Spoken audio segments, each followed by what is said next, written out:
fans, if you can hear me out there in the stands, guess what? This is a bonus. We're doing something a little bit different with today's broadcast. I am Freddie Flowers, a.k.a. the voice of the Clay Chalkville Cougars and Moxie Media Productions, here with you today as we get ready for a slobber knocker of a contest is what I'm expecting between the number one Bessemer City Tigers taking on the Outlaws of Twin Cities. So 1 and 6 respectively. This ought to be a whole lot of fun. I have seen both of these teams as the season has gone on. Been trying to keep up with it. It's a lot of football, but when you can catch it, you catch it. And I'm expecting great things out of both teams today. So as we get ready, we had the previous contest with Park West and the Tigers and the Patriots. My goodness, that was all defense. Are we going to have the same thing in this contest? I don't know. We'll sure enough find out as the teams are stretching. Coaches are getting set and getting ready, going through some final warm-ups to get things underway. We'll be back in just a few, and we'll see you then.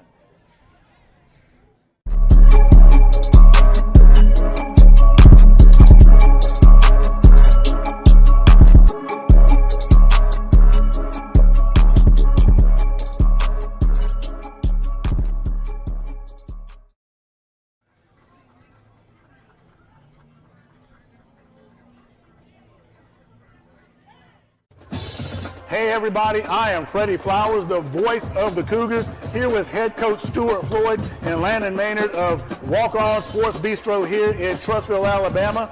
We want to announce something super exciting. I'm going to turn it over to Coach Floyd to let you know exactly what that is. Yeah, we want to announce our brand new coaches show that will be filmed every Tuesday night live here at Walk-On in Trussville. And we're going to be discussing the game, the players, exciting plays, and the season outlook and the goings-on in 6A R6 and all the happenings of your defending state champion Chalkville Cougars. Us here at Walk-On Trussville, very excited about this coaching show and being a part of the Clay team. So we want to offer a 15% off discount on food to all of Cougar Nation. Just make sure to wear your Cougar colors. Tell the server about you supporting Clay, and we'll be sure to give you that discount. So come join us every Tuesday night for the Big Clay Coaches Show, live here at Walk-Ons in Trussville. And as always, go Cougar! All right, they are still getting ready and warming up. The Generation X Top 10 9U Division, we're going to go ahead and give the complete rundown of all the teams. Number 1, as I noted earlier, the Bessemer Tigers here in Alabama. Number 2, the Real Deal Georgia Eagles. Number 3, the Icy Boys out of Georgia. Number 4, the Dallas Elite Mustangs out of Texas. Number 5, Gorilla Mob out of Texas. Number 6, here today, your Twin City Outlaws. Number 7, the Dog Pound out of Florida. Number 8, DMVU No Limit. Number 9, the Duval Jags out of Florida. And number 10, the Indy Firehawks out of Indiana. On the rise, out of Georgia, are your North Clayton Eagles at 11. Huffman, Texas at number 12. Number 13, Playmakers Elite out of Virginia. Number 14, Relentless out of California. And out of Georgia, once again, the Falcons at number 15. So a lot of good teams from top to bottom. But, hey, we got 2 of them here today. So we're expecting a bang-bang type of contest, and we're looking forward to it as we expect this contest to get underway shortly.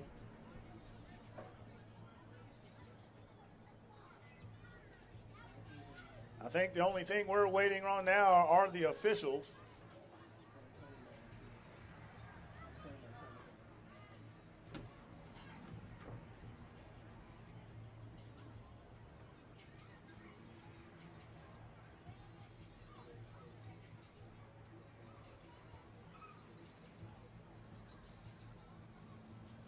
Now, the first things you as the fans might notice are the size of the squads, but I can tell you, I have seen small teams, big teams, it didn't really matter.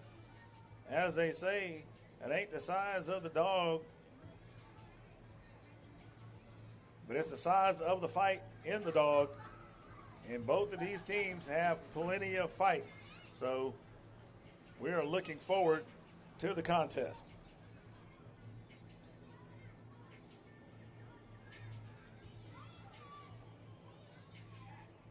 And fans, you're getting a taste of our on-field camera. We'll be bringing you many angles today, which is something that Moxie Media likes to do. Anthony Garza getting in some practice right now on the field with the kicking tee.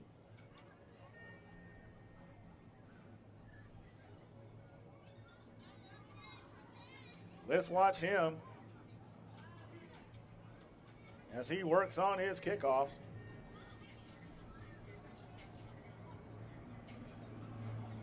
And coach back there has to reach back to get it.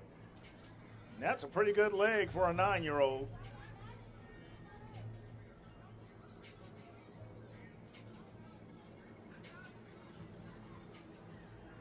And there are your Outlaws in the gray and black.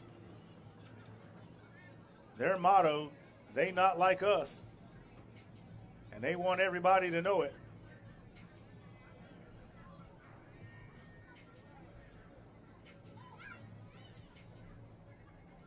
So we will see in a moment.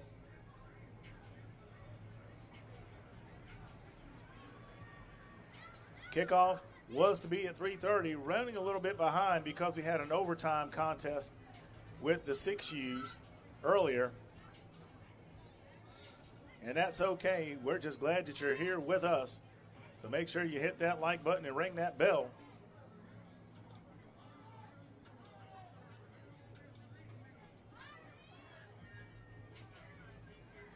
As you can see, the Outlaws warming up.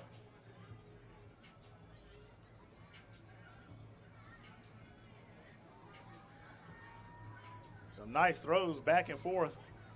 That could be a sign of things to come.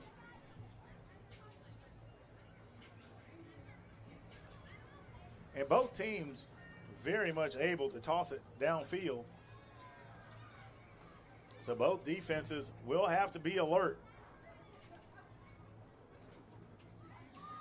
Good hands, lots of speed, fundamentals all in.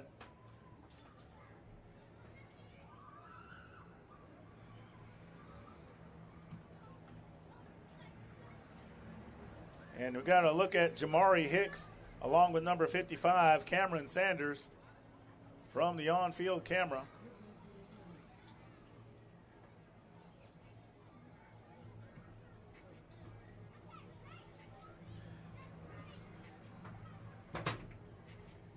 Bessemer in the black, gold, and purple.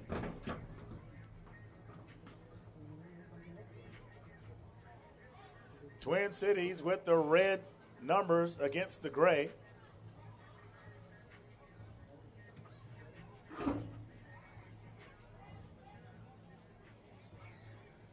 So we're going to take a bit of a break. We'll be right back, and hopefully we'll be underway in just a few.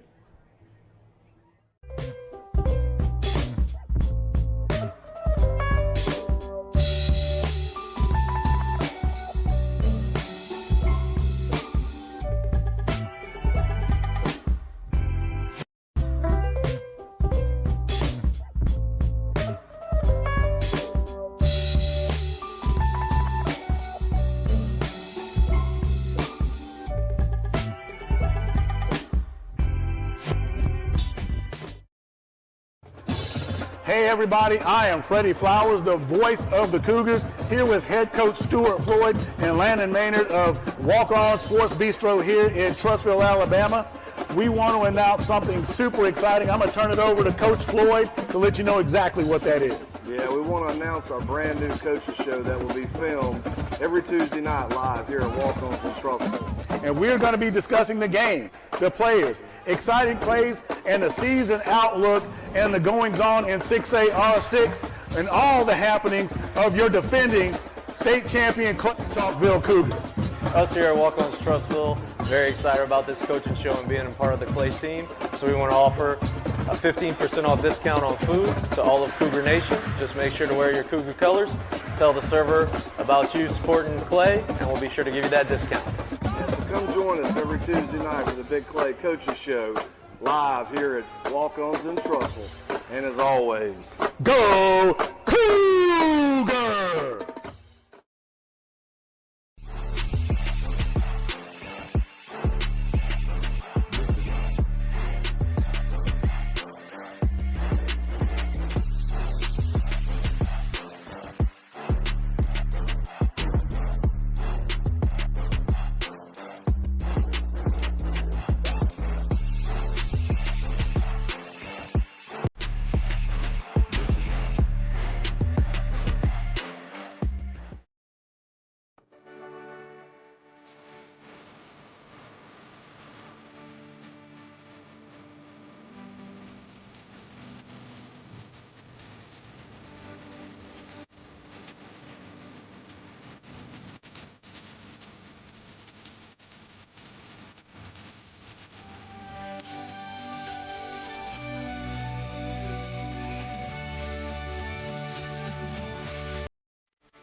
All right, we are back.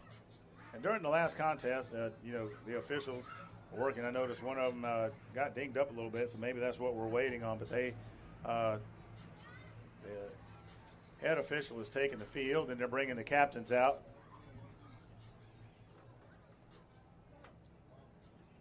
So you have one captain for Bessemer,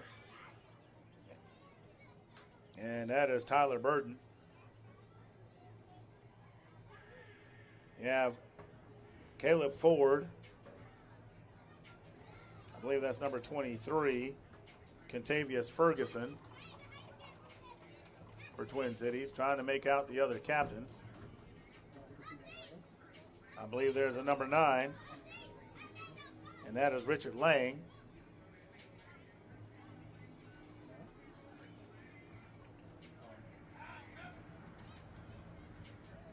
Number 99, Dalen Clements.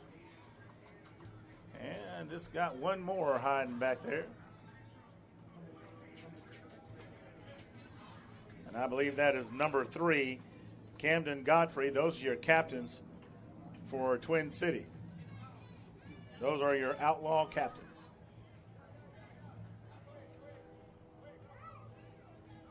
So we've got our captains noted. So Bessemer will be to your right. Twin Cities to your left. Twin Cities defending the west end zone. Bessemer City defending the east.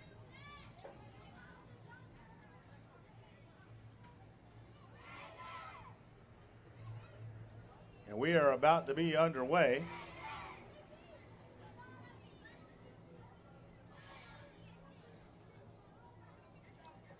So the officials having some final discussions with the coaches.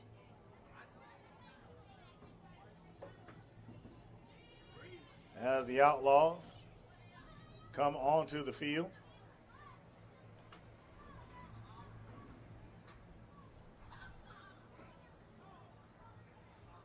Bessemer City getting the all hands in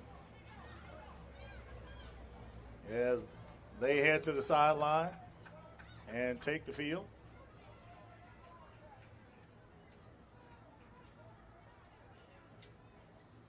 And I believe Bessemer will be kicking off.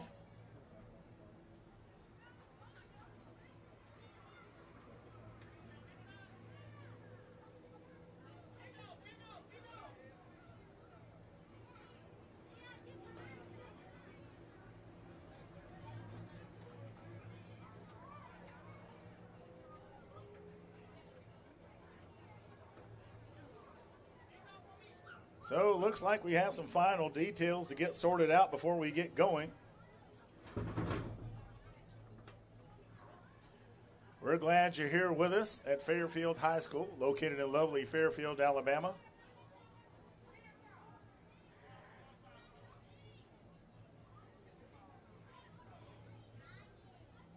Beautiful weather today. Not too hot, not too cold. 75 degrees outside.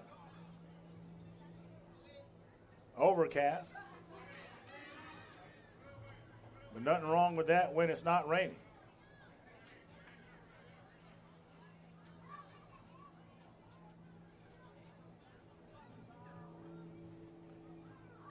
If you were out there with us at Thompson High School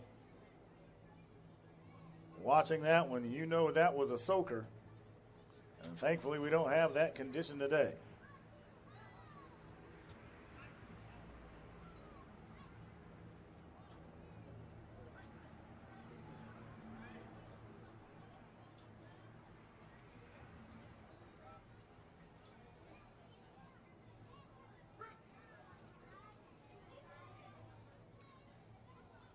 So it looks like we're waiting on a couple of things. Got to have a chain gang. I don't see that over there. So we're still waiting on some components to get the game going.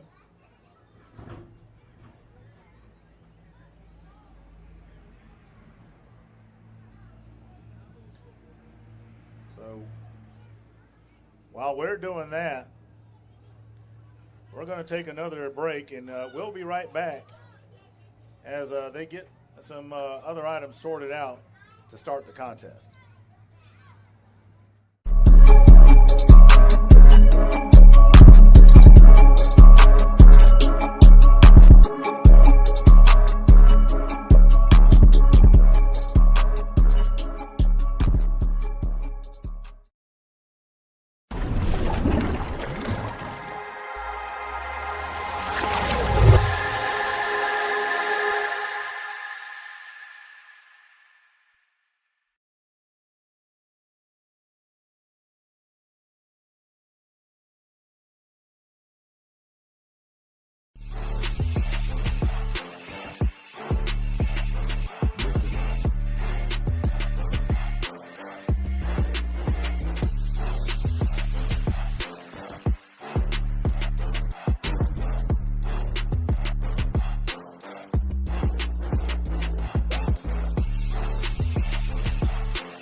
All right, fans, we want to remind you that you can watch this contest on YouTube, Facebook, and X, formerly known as Twitter. We're glad you're here with us at Moxie Media Productions. I'm Freddie Flowers, the voice of Moxie Media Productions, and also known as the voice of the Clay Chalkville Cougars. It looks like they're trying to get some things sorted out on the field. Obviously, you got to have a chain gang. We had one official out there, and obviously at this age group, you really need your full complement.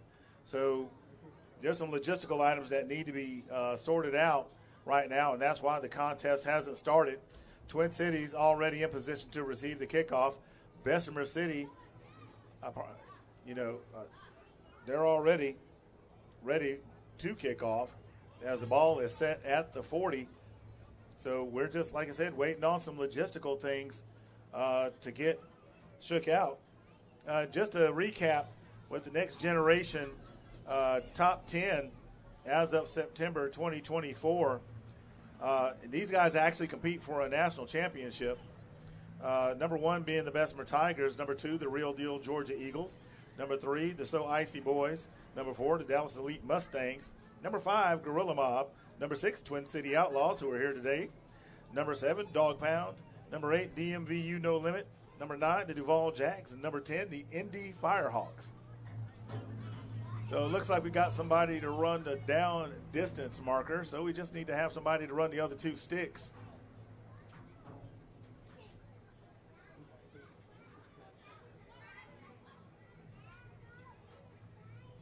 So we're sure they're going to get us all sorted out.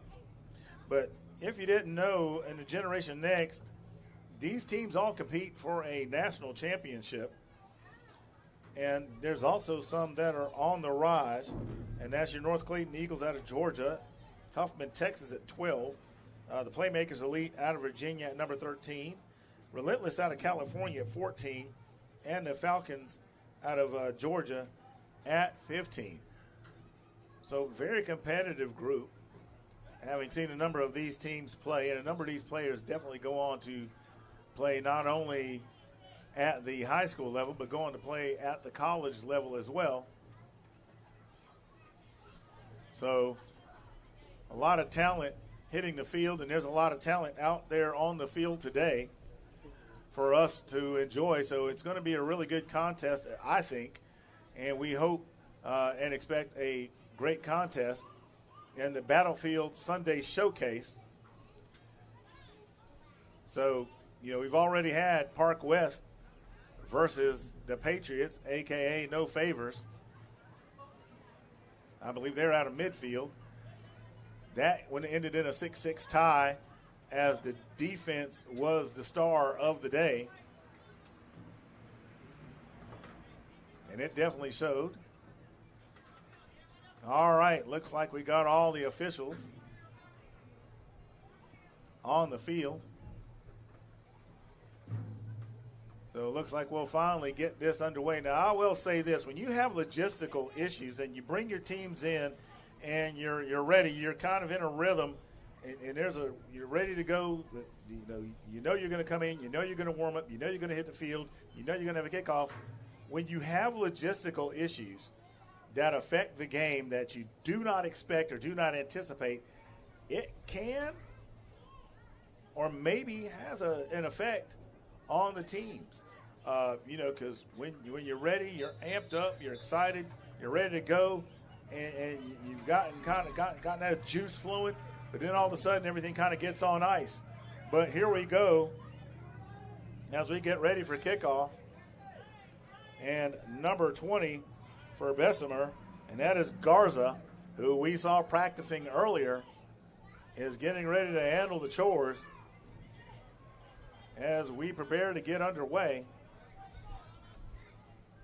So the question at this point is a matter of energy. Like I said, you come in, you're hyped, you're ready to go, and then you have to sit next to 10, 15 minutes. This is where the coaching comes in to make sure that the players stay focused with that extra time on their hands.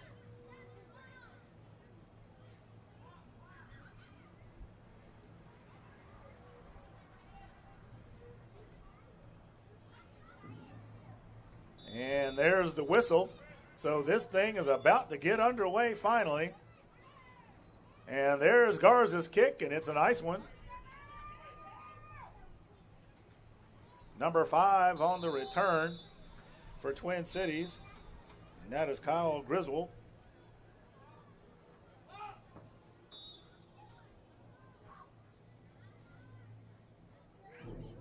And let's see where they put that down in distance marker. And they're going to spot it right at the 45-yard line. So it's 1st and 10 at the 45, 40 Outlaws.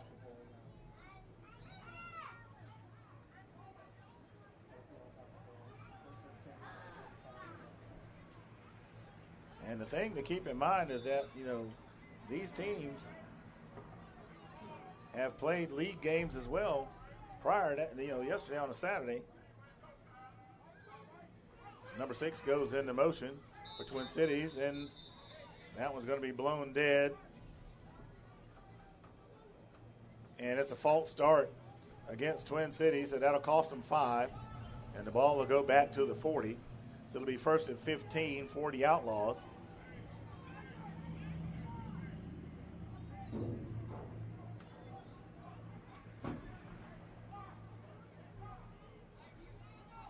Outlaws with the nicknames on the back of the jersey.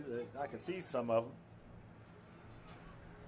I'll be the first to tell you that red on that dark gray is tough to see. So we're going to do our best here.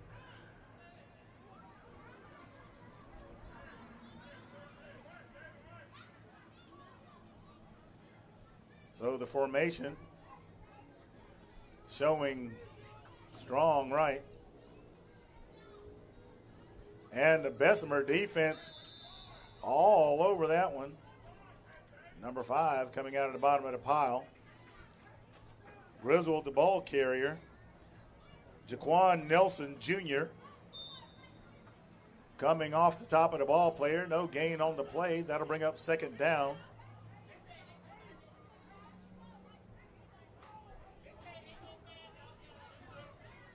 I'm looking at big number 9 in the middle for the Bessemer defense. That is Roston Means Perry. And tough sledding right there. The ball carrier, that looks like number 7, Jacob Forston. He's going to be brought down by a number of Bessemer City defenders. But as I was saying earlier, Roston Means Perry, he reminds me a bit of the fridge. Those of you who know what that is.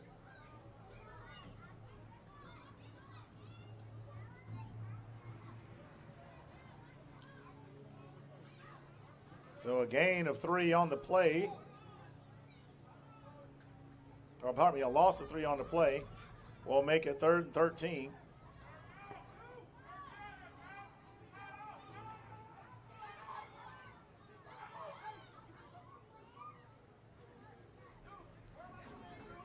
Three wide, the shotgun. QB tries to roll out, but he's going to be swallowed up quickly. Number 22 for Bessemer, and that is Caden Martin. Wraps up Fortson, and with that loss, it'll be 4th and very long for Twin Cities.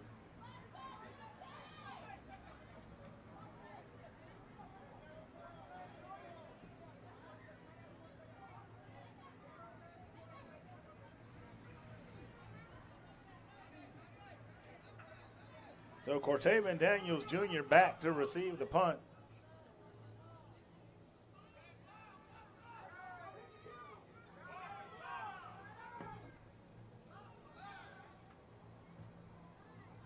And that one's going to take a very nice Twin Cities bounce. And will be down at the 35-yard line.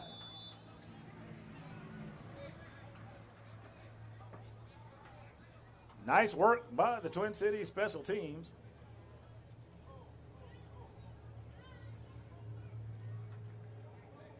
So the Tigers will start their first offensive drive at their own 35-yard line. Defense leading the way to start the contest.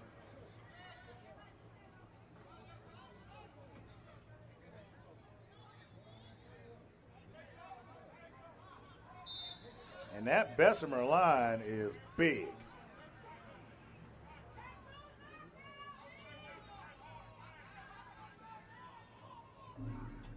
Double O, the ball carrier, he's not going to get anywhere. The first to arrive, big 99, Dalen Clements.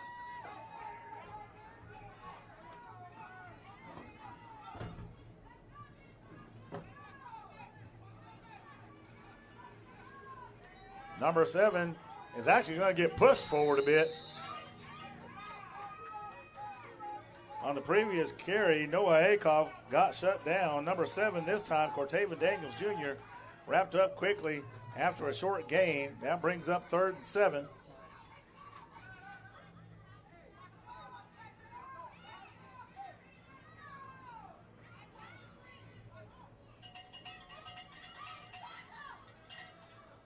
Bessemer puts it in the air. Number 5 with the reception. He's eventually going to be run down by number 2, and that's Ray Talley. Jaquan Nelson Jr. gets the pass and gets a fresh set of downs for the Tigers. He'll get to the 48-yard line.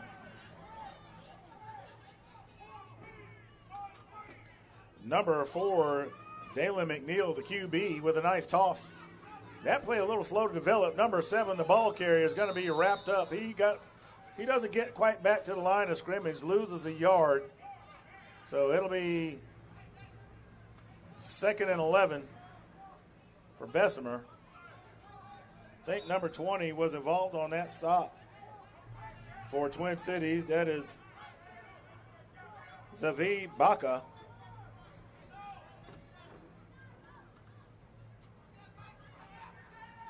Some breakdown on the line, and Bessemer not really able to get going. Number 7, the ball carrier, Cortavian Daniels Jr., is stopped by Griswold. So play loses another yard. It's 3rd and 12. That ball at the 46-yard line. Bessemer showing 3 wide. And the Tigers are going to take a timeout. We'll be right back.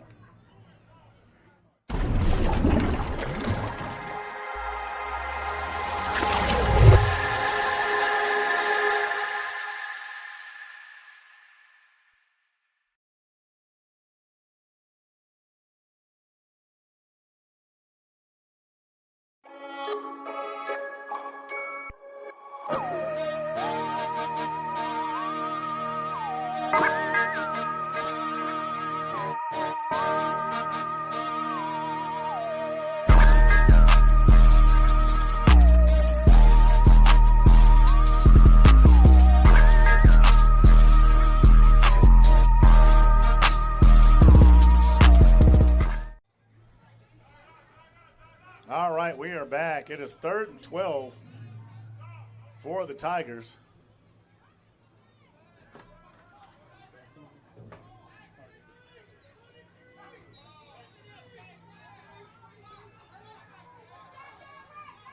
So shotgun formation, basically setting a pistol. There's the quick release. Number 23 gets it, and he takes off to his left and stretches out before he is caught and run out of bounds by number 7, Fortson. Number 23, James Hills Jr. will move the sticks, and he will get to the 42-yard line in outlaw territory. Bessemer mixing it up on the ground and in the air.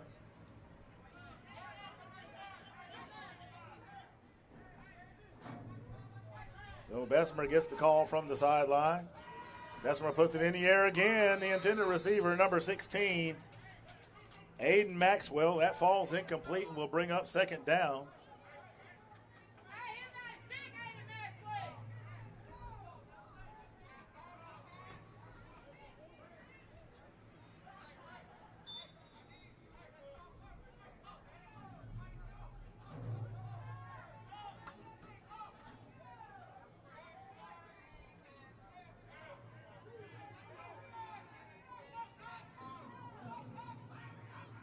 There's a handoff to number one. Number one bounces it out to his right. He's still on his feet before he is caught from behind. That looks like number 6, Cousin Williams. Keon Chaney Jr., the ball carrier.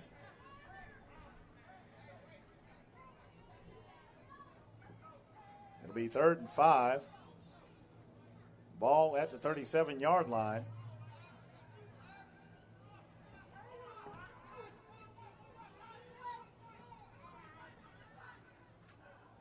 Chaney, the ball carrier again, takes off to his left, tries to stretch the field before he's brought down. That's number 7 that tackles him, and that's Fortson.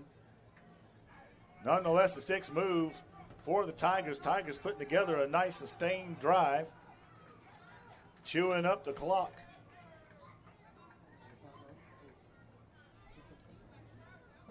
And so we have another timeout on the field. We'll be right back.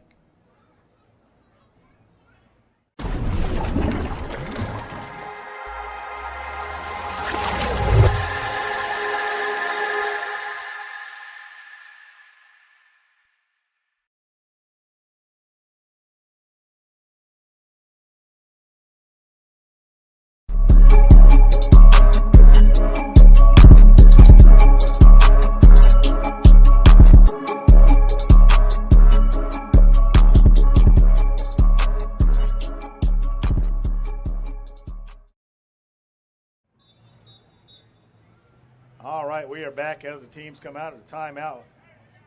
Bessemer able to put together a nice sustained drive. Ball is at the 26-yard line. It is 1st down. Bessemer with a nice mix of run and pass, showing a balanced attack. So now they are 4 wide. Shotgun formation, single man in the backfield. There's a handoff to big number 5, and he'll go down right about the line of scrimmage.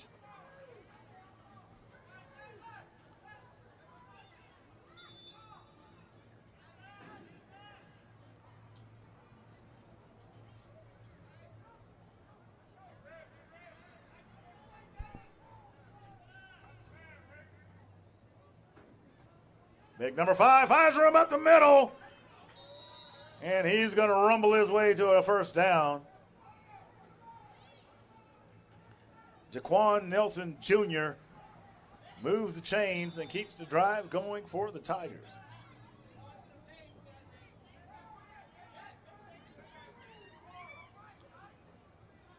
That big offensive line by Bessemer. And there's a flag. Number 4 elects to keep it. McNeil, the ball carrier. Fortson with the stop.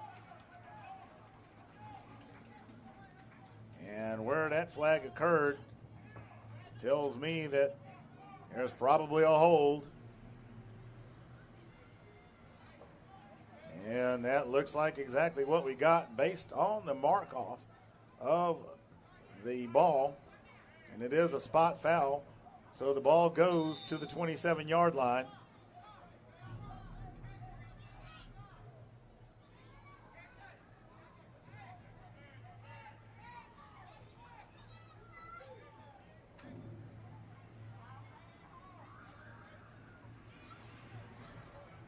So it's about 1st and about 20, 21.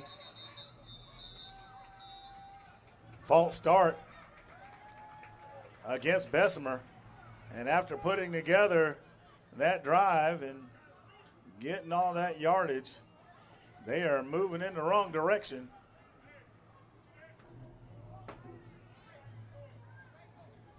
So the ball will be spotted at the 31-yard line as a result of the penalty.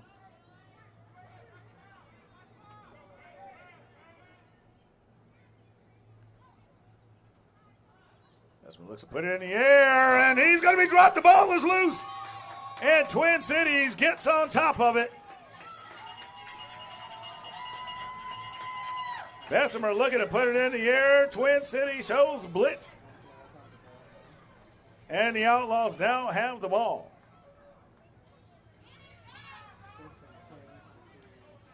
So it's going to be 1st and 10. Let's see where the exact spot is. It looks like it's going to be the 36-yard line. So Bessemer putting together a nice drive. Effective via the air and the ground, but a couple of penalties and then a turnover just shuts it down.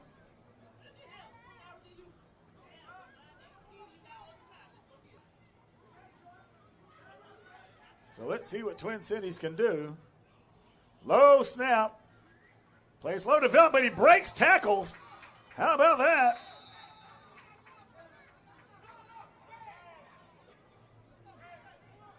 Coming up out of the bottom of that pile for Bessemer, number 3, James Patton Jr., along with a number of his teammates.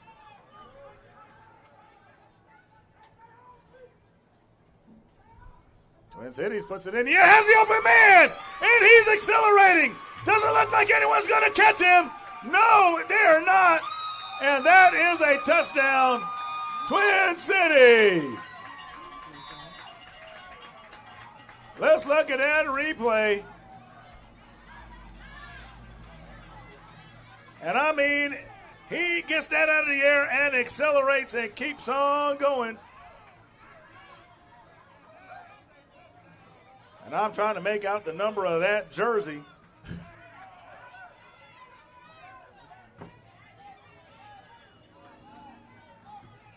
It appeared to me to be Kyson Williams.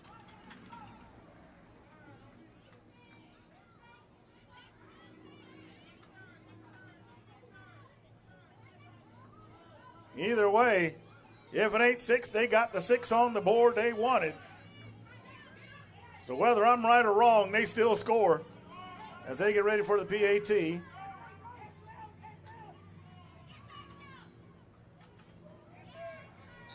And that one's going to be no good. So after having to punt the ball, Bessemer said he drives down the field, gets a couple of penalties, and then a turnover. And the first thing that Twin Cities does is turn it into points. The Outlaws lead the Tigers 6-0.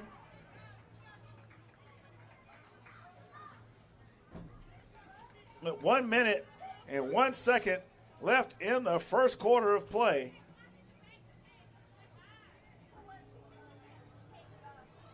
So we'll see how this goes going forward.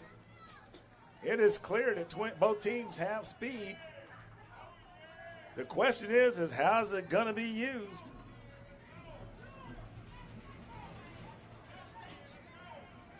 So Twin Cities get set to kick off. Back deep for Bessemer. Number 7, Cortavian Daniels Jr.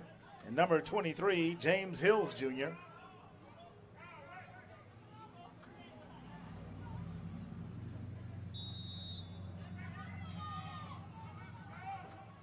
Number 13, Jakal Beverly handling the kicking chores.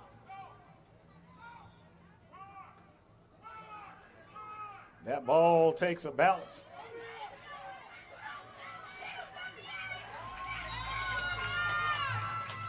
And nice special teams play.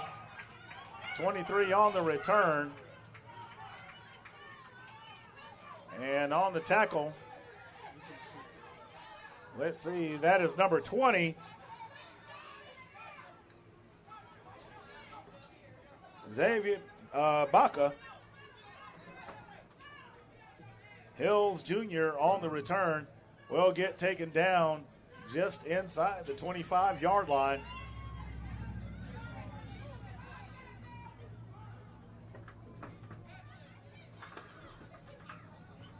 So let's see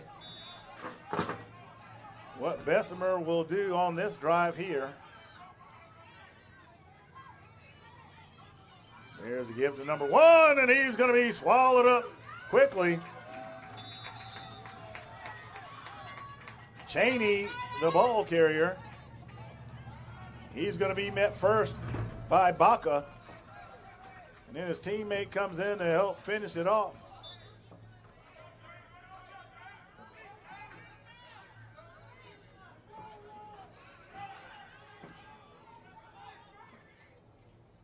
Cheney, the ball carrier, once again goes off to his right, and he almost got caught by the shoestrings.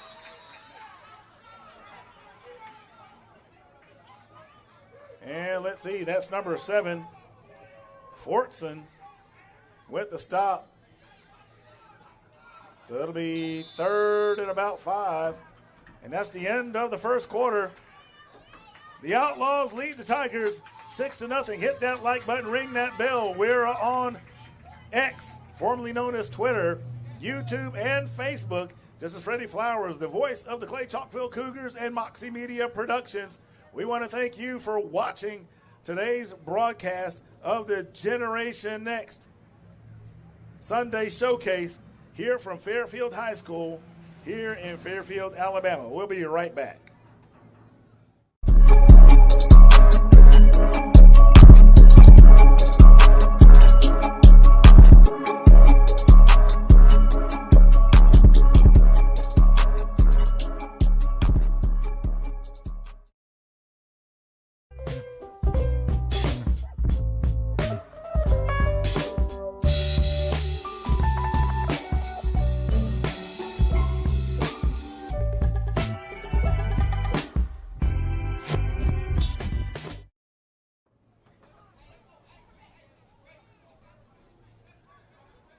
All right, Twin Cities opening the contest, having the punt.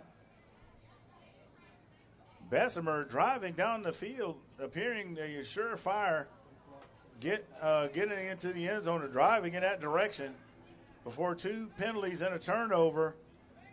End up giving it back to Twin Cities, and they strike immediately and now lead 6-0.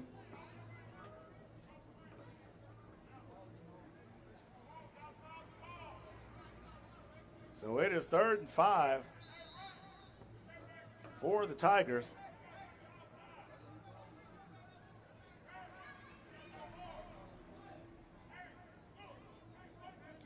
The speed of the Twin Cities defense looks like what they're doing is taking advantage of their speed against that big offensive line.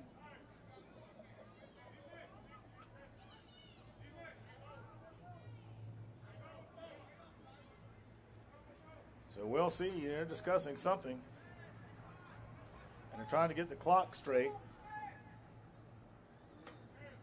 And can't seem to get the clock reset on the field. It should be set for a 10-minute quarter.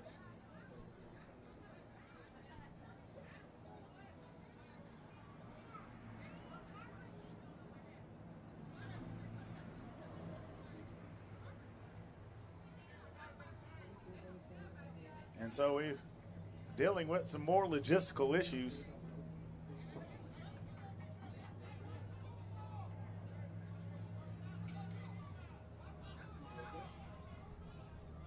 The officials making the call up top. Now what can happen and what typically does happen is if they can't get that clock going, they will keep the time on the field.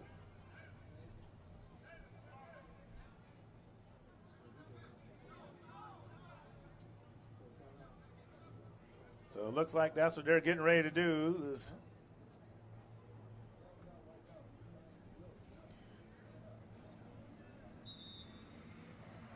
So the game will continue on.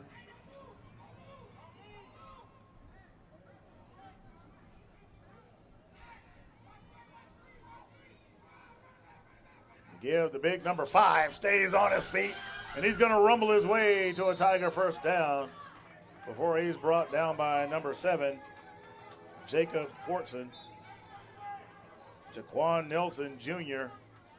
going bowling, if you will, to move those sticks. And that ball is going to be spotted at the 40-yard line. It'll be first down for the Tigers.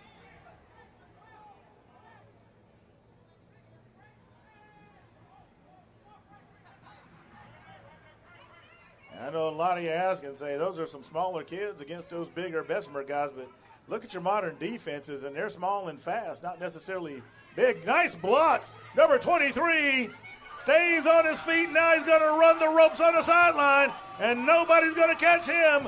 Number 23, James Hills Jr., And that's going to be a touchdown for Bessemer. There's no laundry on the field. And they answer right back. Let's look at that replay. Nice blocking by Bessemer. Only has one man to beat and does just that. And James Hills Jr. goes into the end zone and gets the Tigers on the board.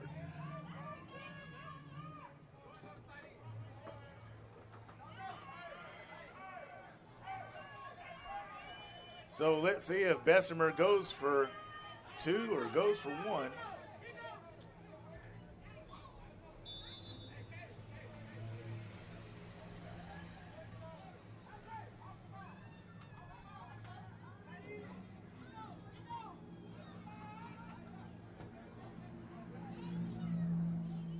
And it looks like they're set at the back hash. So it looks like they may be going for 2. Can't say that I blame him. Big number 5 tries to rumble his way in, but he's going to be met by a wall of Outlaw defenders. Nelson cannot get through, and we're all knotted up at 6 with 9:07 remaining in the first half of play. So right back to square one we go.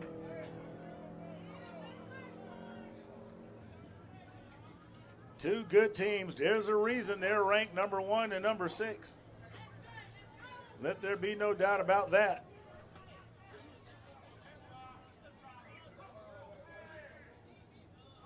So the Outlaws will get ready to receive. As the sun starts to head towards the west.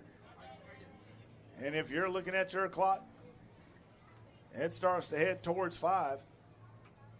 The Battlefield Sunday Showcase featuring the Twin City Outlaws versus the Bessemer Tigers versus the Twin City Outlaws. This is your 9U age group.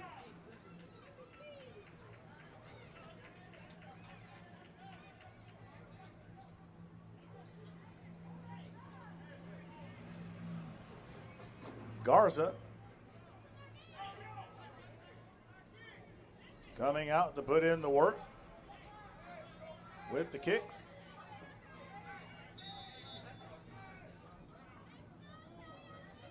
You've got 3 deep for Twin Cities.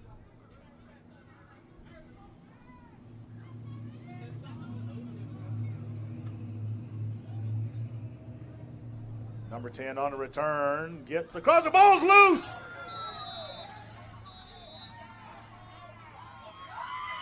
And Bessemer comes up with it. That one is recovered by number 2, Carson Giles.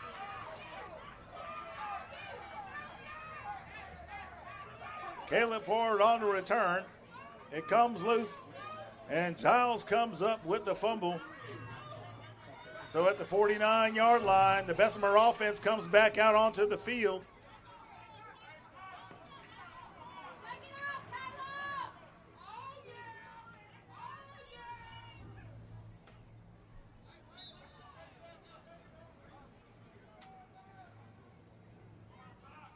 So let's see what Bessemer does this time. Number 8 goes into motion. There's a quick release, and that pass is going to fall incomplete. And there is a flag. Pass intended for Cheney. Godfrey, the defender.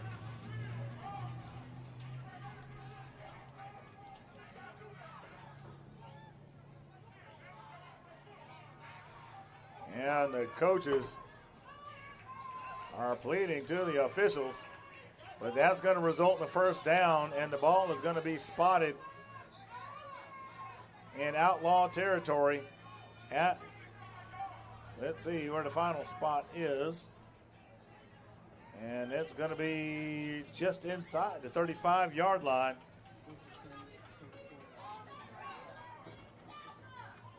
So it's 1st and 10 at the 34.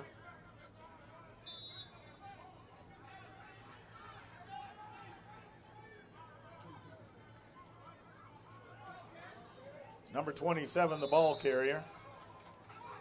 He's going to be upended by number 6, Cousin Williams.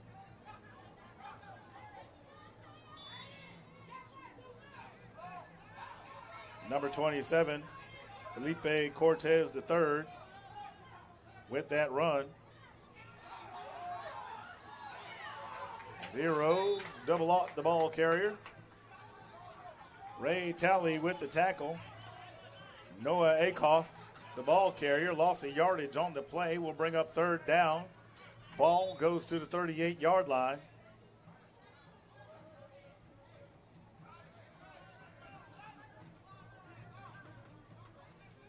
Number 7, Cortavian Daniels Jr. comes back out onto the field. Bessemer lined up 4 wide.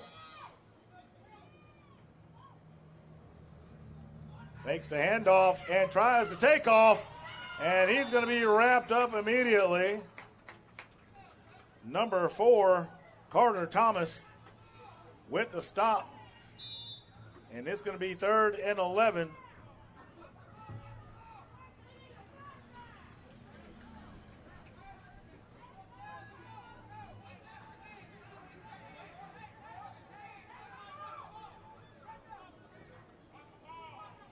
So number 7 back there, and that is Fortson. And there's the flag.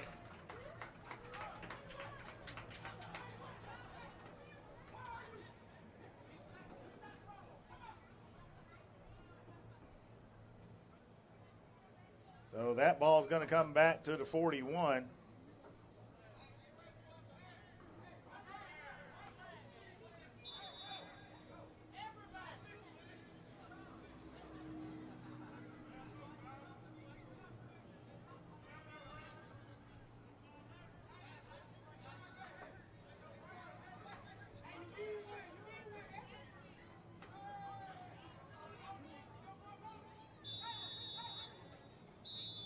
Bessemer trying to get it figured out. And they're going to take a timeout after all that. We'll be right back. Make sure you hit that like button, ring that bell. We are on Facebook, YouTube, and X, formerly known as Twitter. I'm Freddie Flowers, the voice of the Clay Chalkville Cougars and Moxie Media. We'll be right back.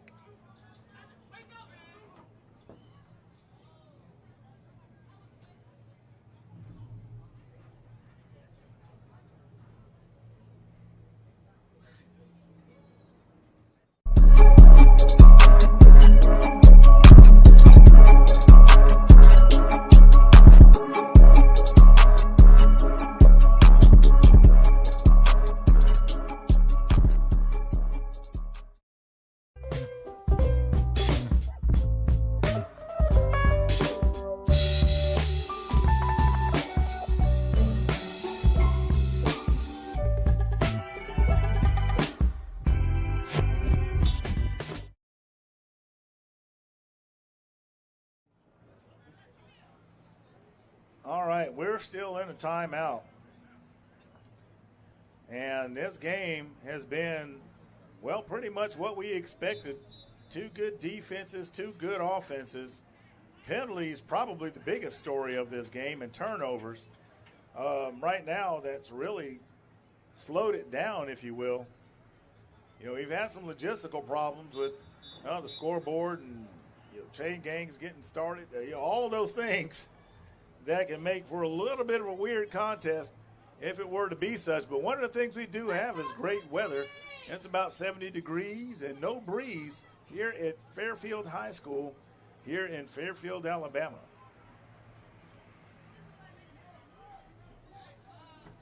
The Battlefield Sunday Showcase here in our second contest of the day, with the Bessemer Tigers versus the Twin City Outlaws. This is your 9U age group.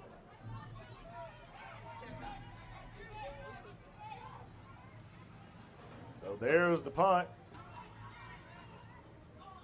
Number 1 on the return, accelerates to his right, tries to stretch the field, and he'll get near the 35-yard line. Let's see where the final spot is.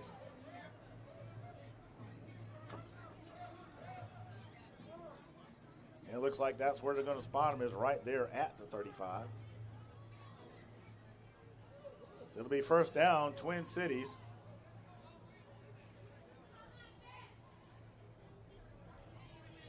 Both teams showing plenty of capability on the ground and in the air. But the defense is doing a fine job thus far.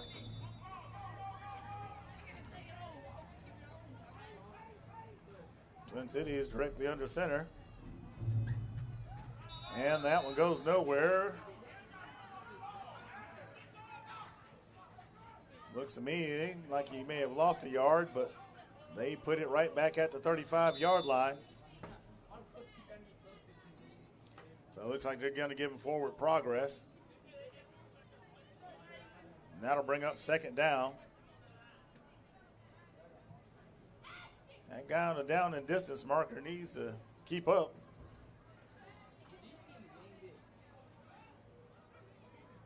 So it is second down. 10 yards to go. Ball at the 35-yard line.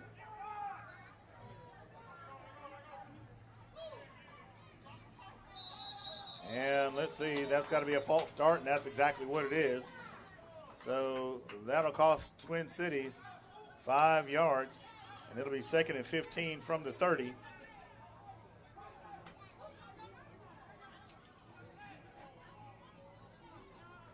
Our official needs to talk to that young man to make sure he understands how to work the sticks. Shotgun formation, single man in the backfield. And he's going to take off with it. He's going to get a good chunk of that back as he gains about 7 yards from what I could tell. Well, they spot him at the 36, so we'll call that a 6-yard gain. And with that, it'll be 3rd and 9. So they are 3 wide, single man in the backfield, shotgun formation.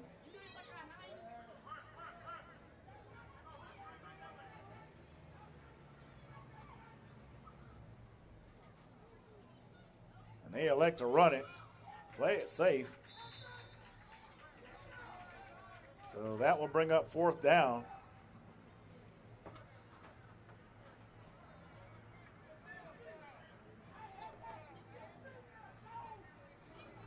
Unless I'm missing something here.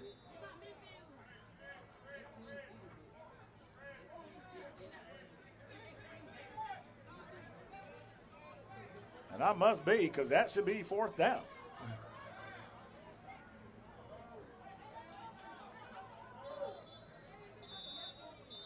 And so I think they're getting ready to discuss it.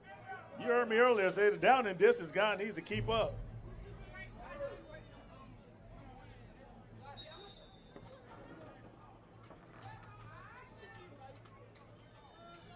Maybe I missed something. So they're going to say it's 3rd down.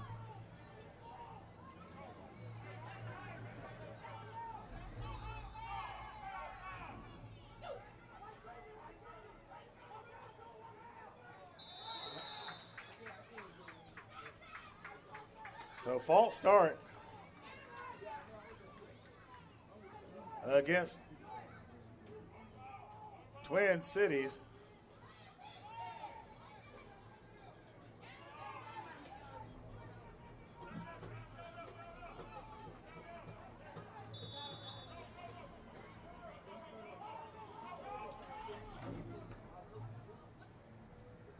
They put it in the air. It's a rainbow. And that fall is incomplete.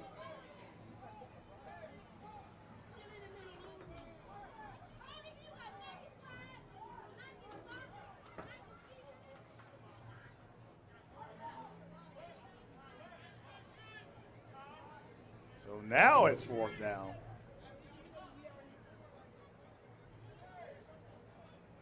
Ball is at the 33-yard line.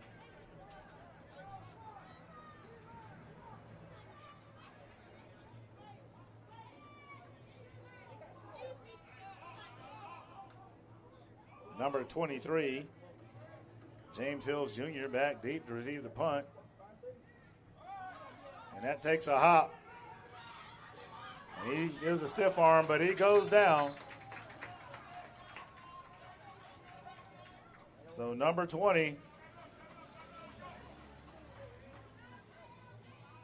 Xavier Baca, gets enough on him that he goes to the ground, and that ball is going to be spotted at the 42-yard line. 3:47 remaining in the first half.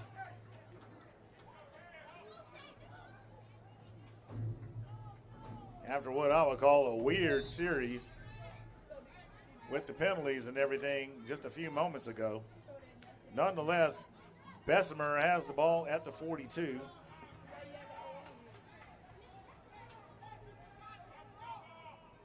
They are 3 wide.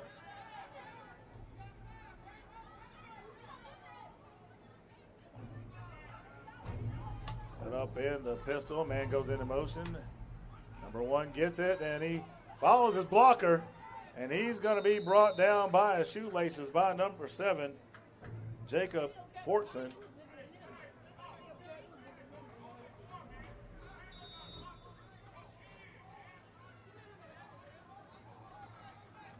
Cheney, the ball carrier.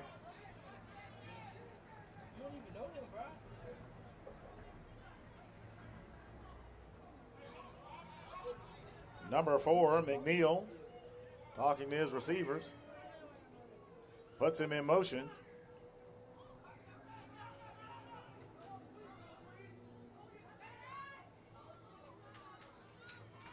You had 3 defenders involved on that stop, including number 28, Titan Wade,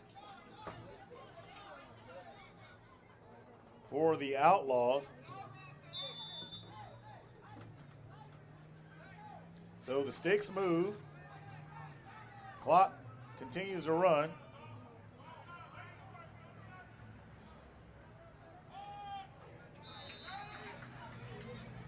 Big number 99 with the stop.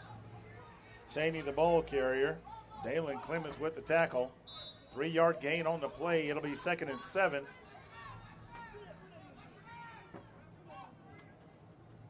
Bessemer choosing to run it. Number 1 cannot find any room. Cheney gets wrapped up by Talley. 1-yard gain makes it 3rd and 6. The ball's at the 42-yard line in Outlaw territory.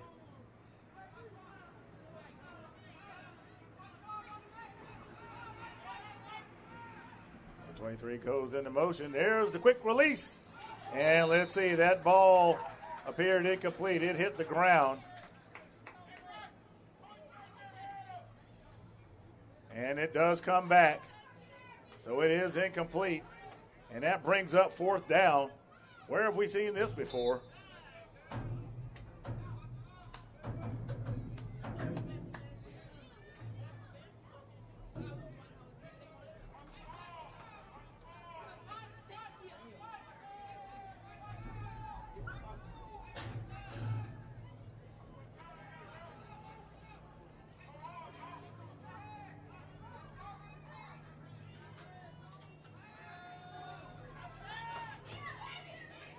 Number 23 is going to be run out of bounds before he can get to the 1st down marker, it appears. Let's see where they get him at. Looks like they're going to give it to him. And that's going to be a 1st down, Bessemer.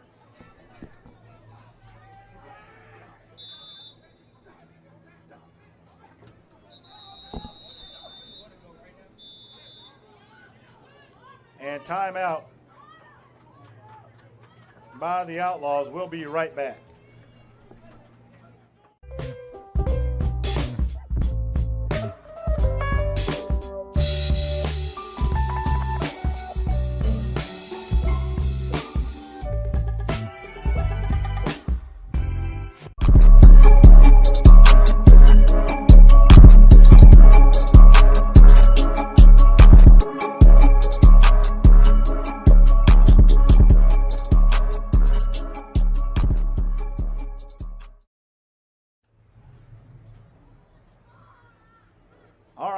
Back. It is 1st down, ball at the 36-yard line.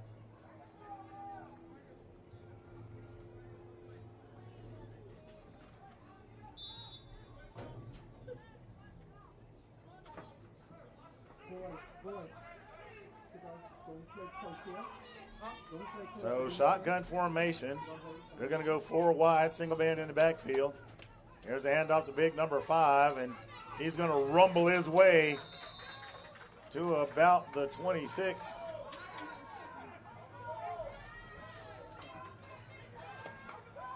They're going to spot him at the 27.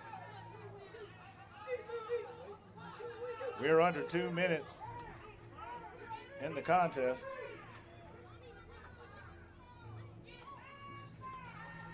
He put it in the air. He puts up a rainbow, and that pass is nearly picked off by Connor Flowers, the intended receiver, Aiden Maxwell, number 16.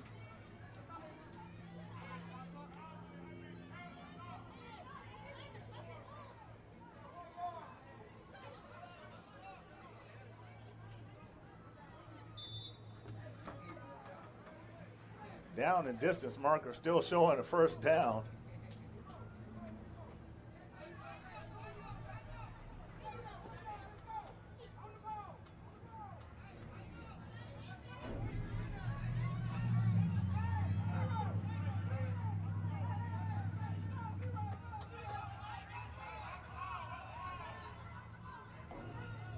So we have an empty backfield.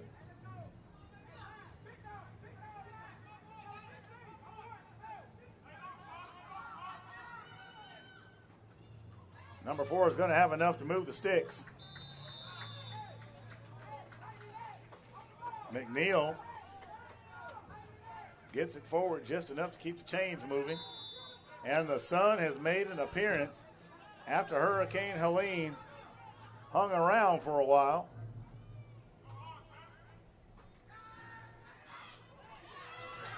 And it released to number 5. Is caught. Number 7 with the stop.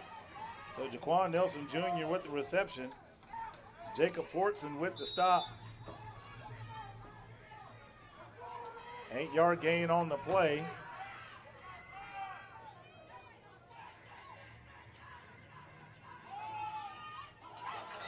And that's going to be a tackle for loss.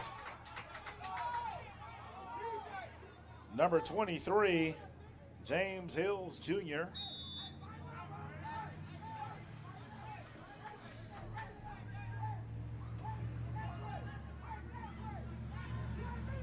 And that brings up third down.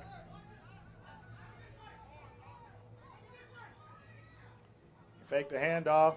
The pass intended for number 8, Andre Jackson III, falls incomplete. And that will bring up fourth down. According to the down and distance marker, being on third on the previous play.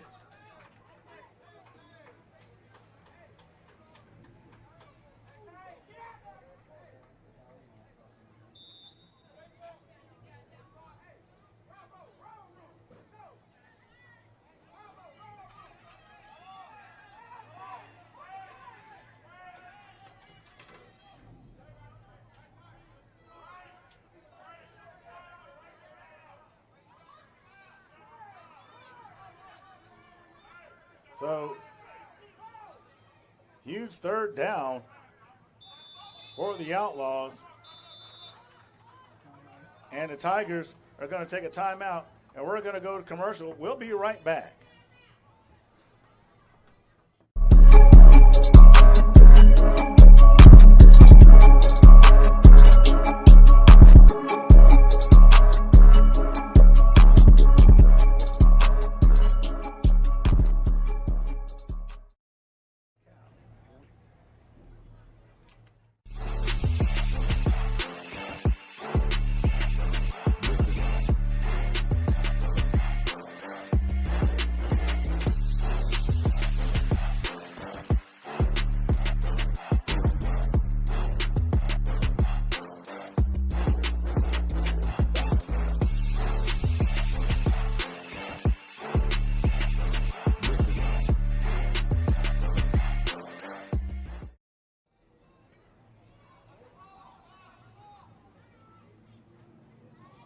So there's the toss to number 7 on the reverse.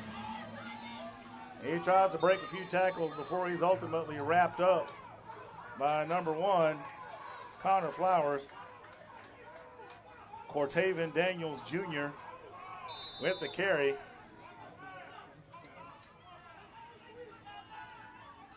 So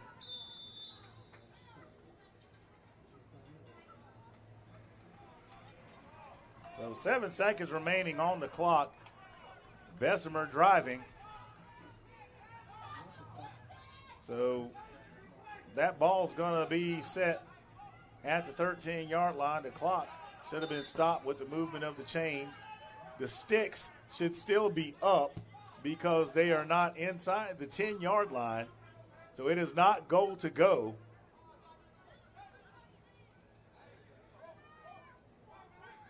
And for those of y'all watching out there, I'm just going to be honest with you. Whoever's running those sticks over there, I don't know. So Bessemer puts it in the air, and that falls incomplete, and there is a flag with 6 seconds. Make that 5 remaining on the clock.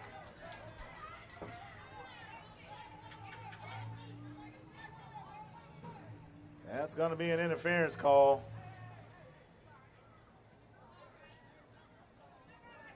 And that should be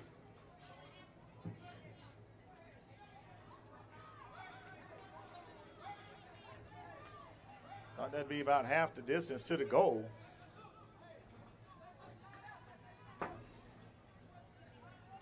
All right, there we go. Like I said, I know I'm not insane. So they make the adjustment on the ball. 6 seconds remain. Bessemer is 4 wide.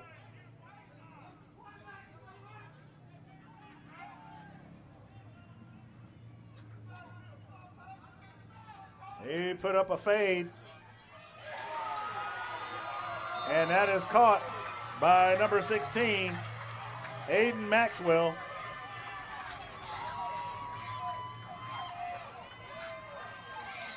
Watch this. Beautiful fade route.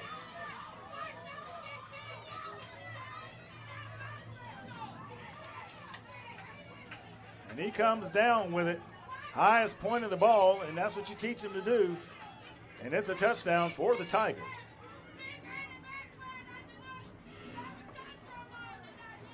So I fully expect them to go for 2 here to try to put some distance between themselves and the Outlaws.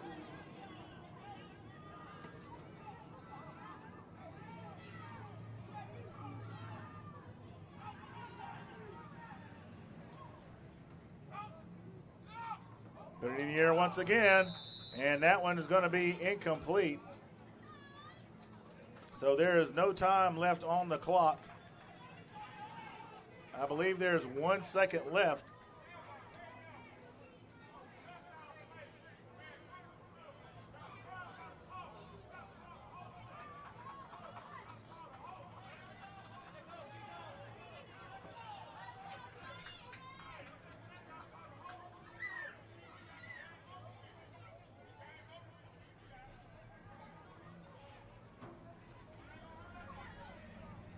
So we will have a kickoff with 1 second remaining on the clock.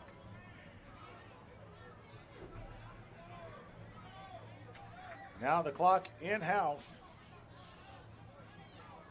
And ours just a teeny bit off.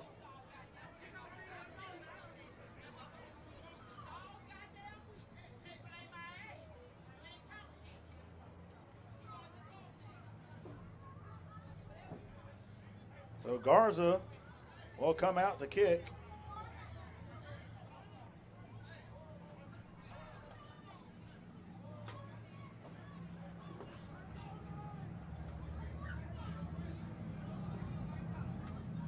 Outlaws with 3 back to receive.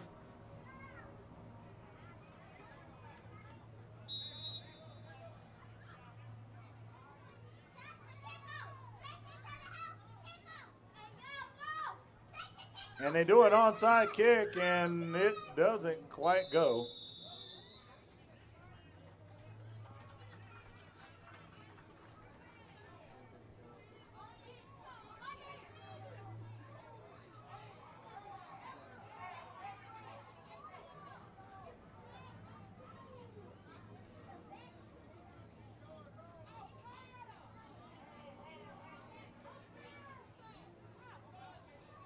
So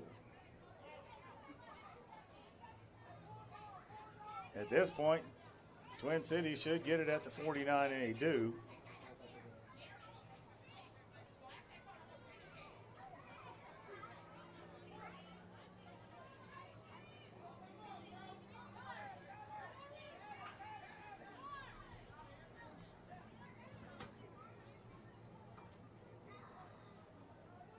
There, they move it to the 48. So we'll have one play before we end the half.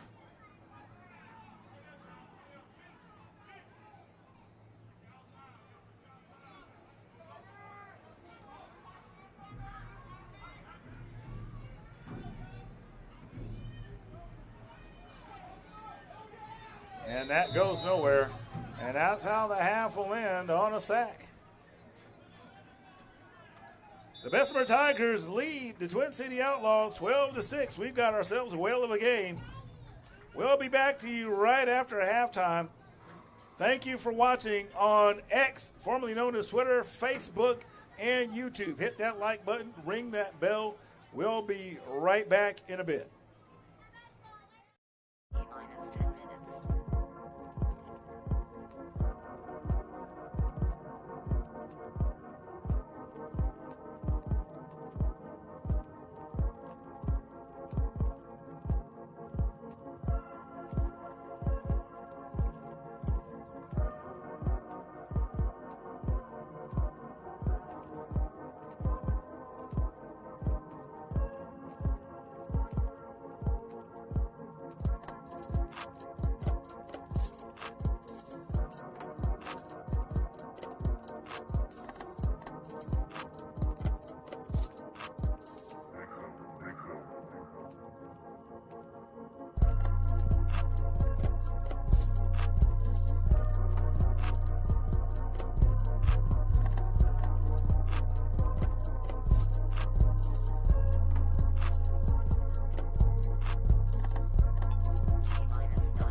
as Twin Cities prepares to kick off to Bessemer. And here's the thing, Bessemer scored late in the first half, leads 12-6. Both defenses have played well. A pass interference call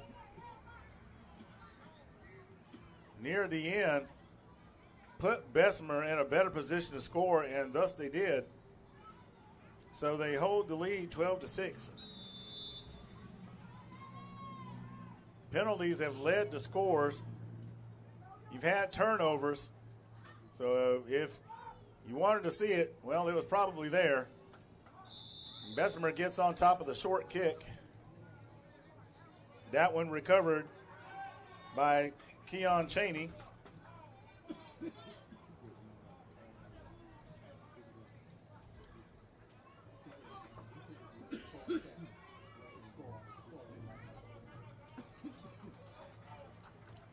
So Bessemer going to look to extend their lead. Ball is at the 45-yard line.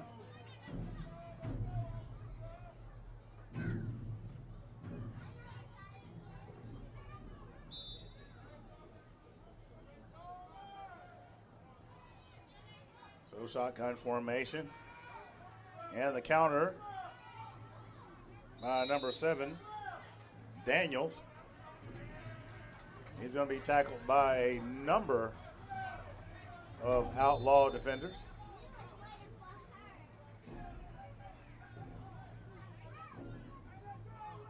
And they're saying keep that clock going. He wound his hand up. That clock should be running. Number 7 bobs and weaves his way, breaks a tackle, spins out of another. A fantastic run by Cortavian Daniels Jr. Let's watch the replay of that one. On the counter, he turns back left, cuts it back right. Watch the spin move. There it is. As he breaks some ankles to get inside the 25-yard line, but it looks like they're going to spot him right at the 25. And there's the carry once again.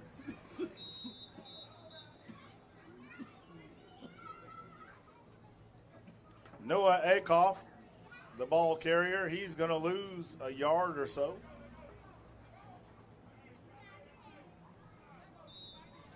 Big 99, Dalen Clements, a part of that action to slow him down.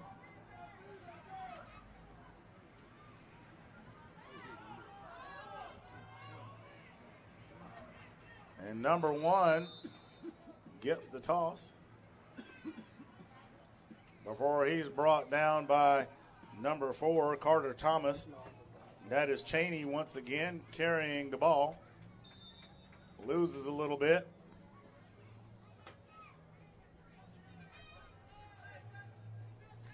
So it should be 3rd down.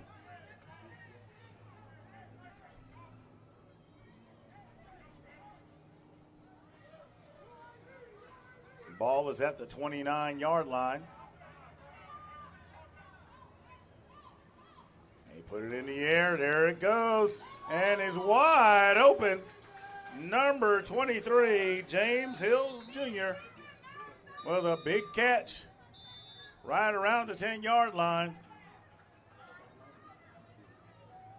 And we have a timeout by the Outlaws. So while we're in timeout, let's talk about that first half. Seemed like it was a bit of a slow start, but then you had a turnover, which the Outlaws immediately turned into points. From there, you had another big play by Bessemer to get on the board. Then you had some more of that seesaw, but in the mix of all of this, you had a number of penalties. You had a number of turnovers that kept it going back and forth before Bessemer finally got it back and began to drive downfield. Was around the 13-yard line when a pass interference call put that ball right around the 6-7 yard line, and Bessemer converted and scored to take the lead, and they hold it now 12-6. Right now, Bessemer driving down the field effectively. We're going to go back to the field as they are threatening to score once again. And number 7 carrying the load, and that is Daniels once again getting his number called. That ball at the 3-yard line. Bessemer right now just having their way. Number 7 gets the call once again, and he's going to be stopped.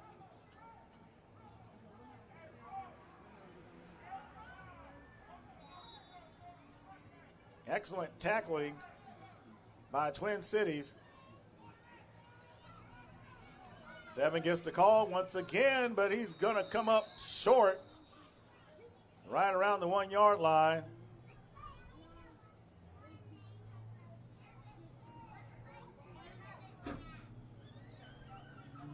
So this should be 3rd and short, or 3rd and goal, part B.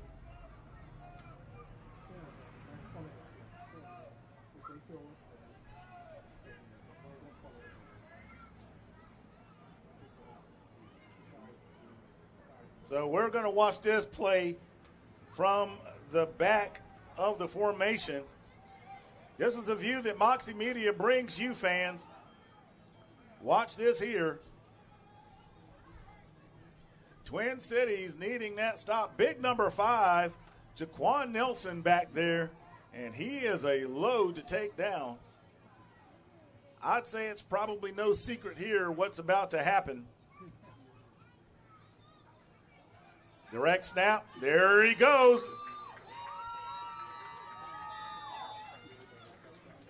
Like I said, it's no secret what was about to happen. So let's look at this here. Number 5 set for the direct snap. You can clearly see what's about to happen.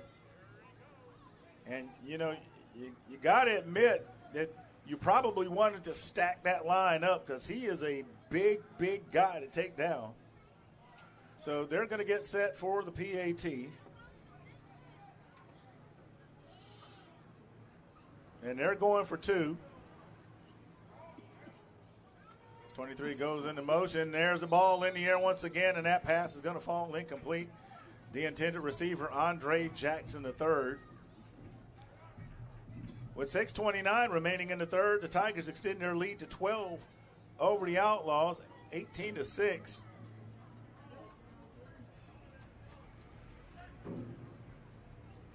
So Bessemer, and I'll be honest with you, that big offensive line can grind you down.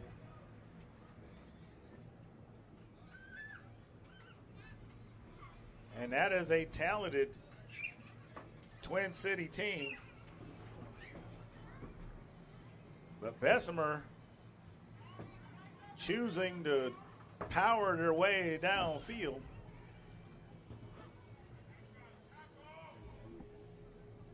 And doing it successfully. Having put together 2 drives that are complete. And now they lead 18-6. So Garza comes out and gets set to kick it off.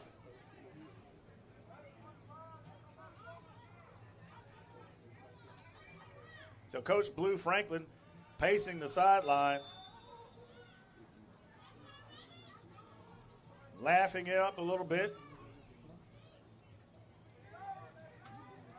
And that ball goes in and out the hands of the receiver. That's not good. Well, wait a minute. He manages to slip a few.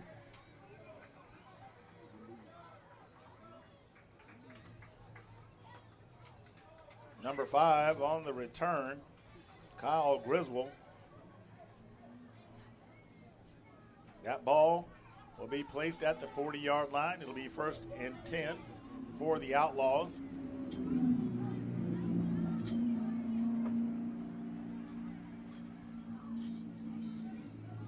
Probably got somebody running around with a scat pack back there. If y'all fans can hear that in the background.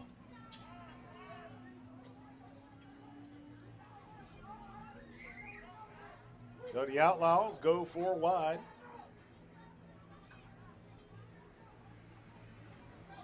And number 45 is the first to arrive, and that is Joel Lockhart. Loss of a yard on the play. It'll be 2nd and 11.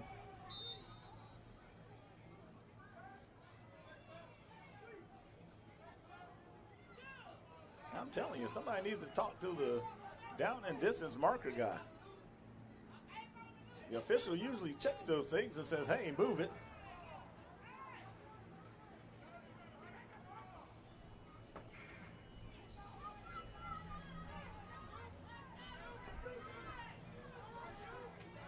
Number 99, getting some additional information. They make a switch on the line. Picks up the blitzer, but they don't pick up number 9. And that is Ralston Means Perry, who blows up the front for a huge loss. And so it should be 3rd and 15 at this point.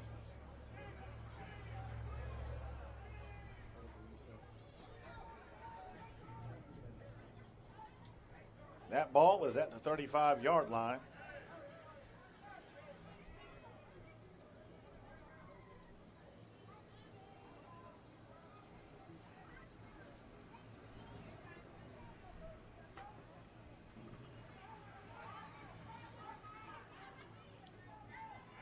Line trying to pick up the blitzes and the schemes of Bessemer.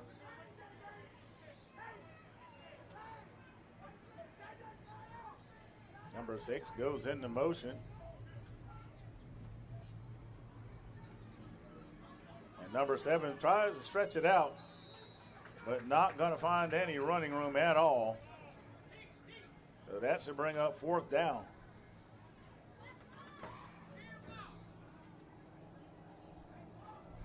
And now he fixes it.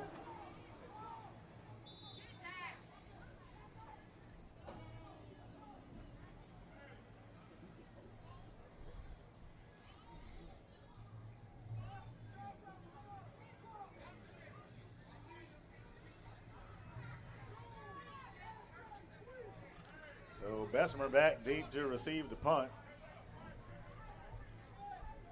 That is James Hills Jr.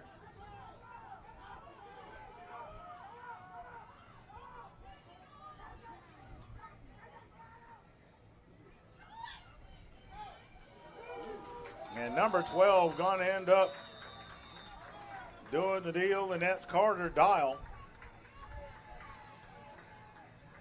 Fortson has nowhere to go, and the ball is going to be turned over on downs, and the Tigers are going to have short field position with 3:17 remaining in the 3rd quarter. They lead 18-6. And it's at this stage of the game that things could get out of hand. We'll see where this goes.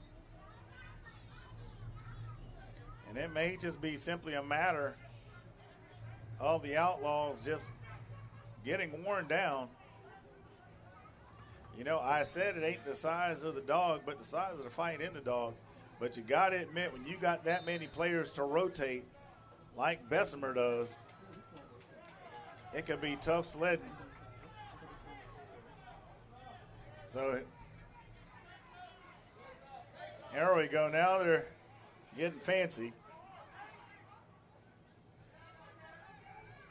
Number 27, Felipe Cortez III, carrying it. He's going to be met immediately by Dalen Clements and his buddies on the line. No gain on the play.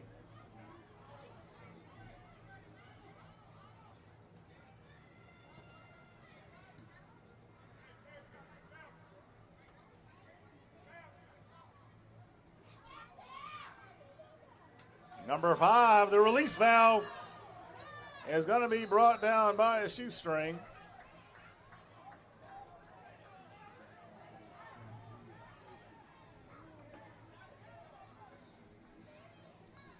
Let's see.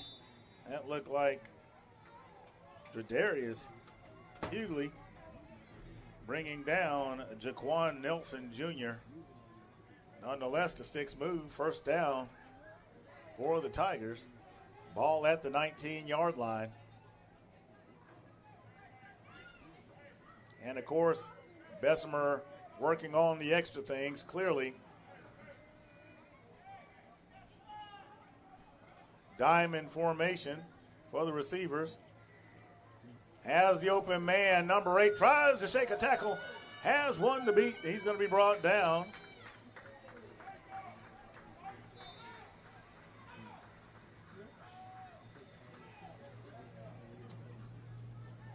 Andre Jackson III with the reception.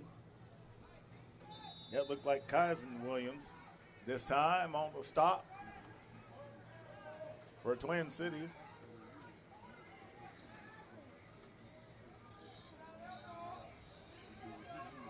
Double aught. Noah Akoff with the carry as Bessemer works the clock. He'll be somewhere near the 1-yard line.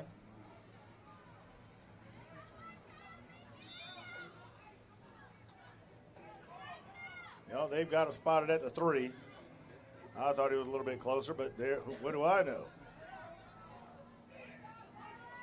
0. The ball is on the ground, and he gets back on top of it. Twin Cities ripping it out. Looks like they're going to give him forward progress, which would get him back to the line of scrimmage. Akoff, the ball carrier.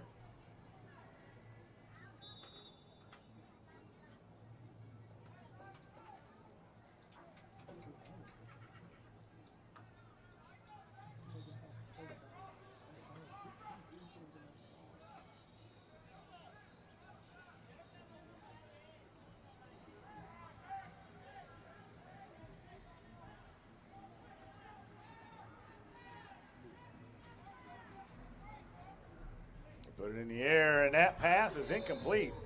In and out the hands of Daniels. And I think they've given up on the down and distance marker down there. I mean, we know where the distance is, but they're not checking the downs.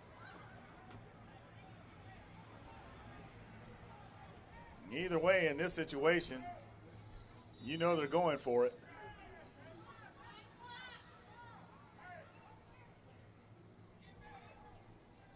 And, of course, the direct snap to you-know-who, Nelson.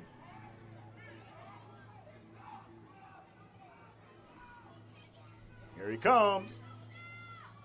And there's the push. And that was going to be whistled dead. Now, that to me I thought was a goal line stand. So that ball should be turned over on downs, and it is. And it's the end of the third quarter. The Tigers lead the Outlaws 18-6. We'll be right back for the final quarter of the contest.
There's the whistle. We're back. And the Outlaws find themselves in a precarious position up against the back of their own end zone. But you never know.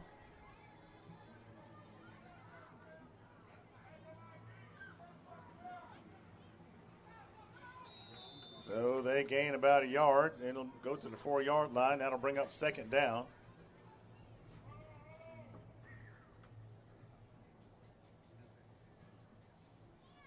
He's got the nose of the ball at the 5, so we'll say it's at the 5.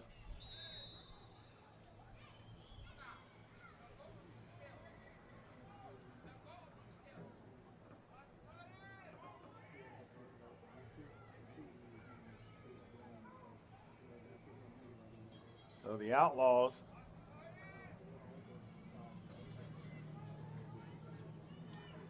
at the 5-yard line, trying to get out of the shadow of the end zone. And, well, so much for that.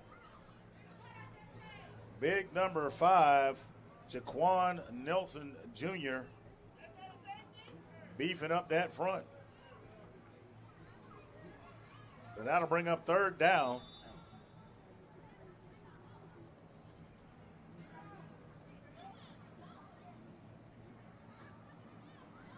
The ball is at the 3-yard line. And I believe that's what a case of what it is that Bessemer simply wore the Outlaws down. When you can't rotate your players in and out, they're playing both ways, and you don't have a chance to send fresh players in and out to give them a breather, it is tough sledding against Bessemer, and that's why Bessemer's ranked number 1. So, I mean, there's no mystery there. That pass intended for number 10, Caleb Ford, falls incomplete. And I fully expect him to punt here.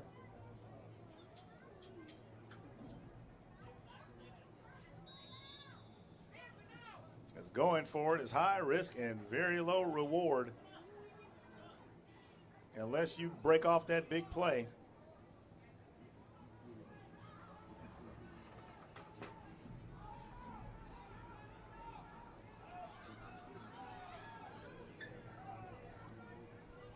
Number 23, James Hills Jr. is back deep.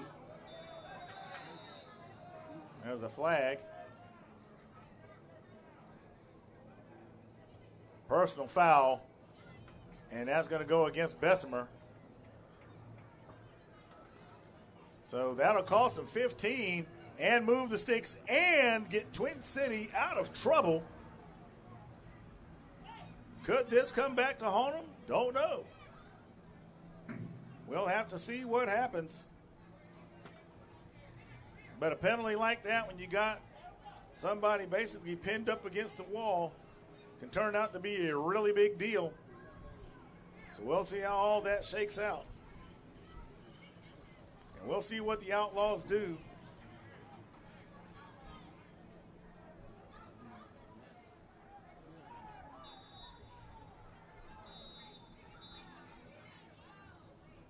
Twin City not in deep trouble score-wise. It's only 2 scores. Plenty of time on the clock. 8:24 remaining in the fourth quarter, and Bessemer is going to take a timeout.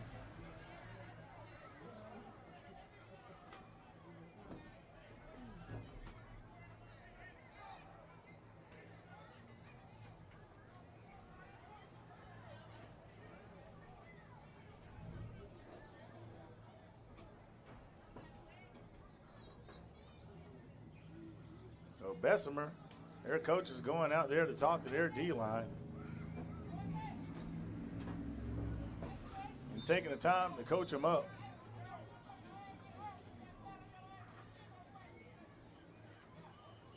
And you know what? That's the kind of coaching you want to see right there. He didn't yell at them. You know, he patted them on the helmet and said, hey, guys, you got to pay attention to this stuff. Keep your head about yourself. I mean, you're winning the ball game. Nice blocking.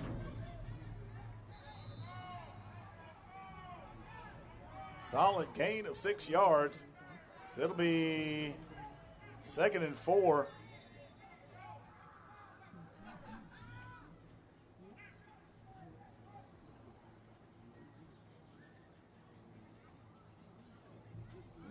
Not much happening there. Number 4 coming up from beneath that. That's McNeil. I'd say that finally ended up finishing off that play.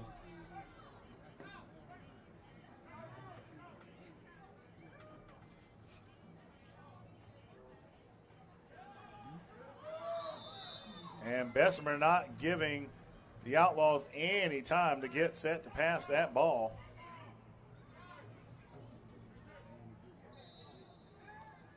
So loss of yardage on the play.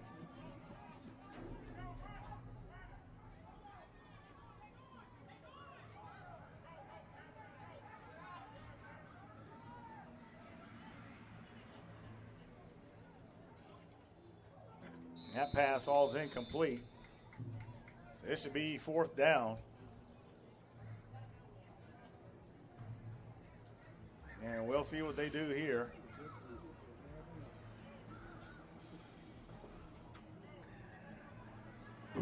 And I would firmly suspect that Twin Cities is going to punt.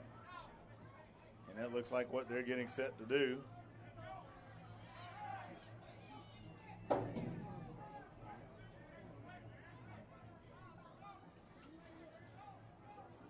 So as the sun sets to the west, we got about 7 minutes remaining in the 4th quarter.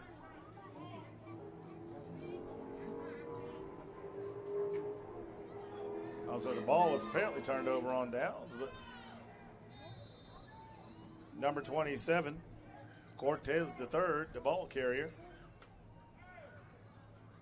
Number 6, Cousin Williams, getting him around the ankles.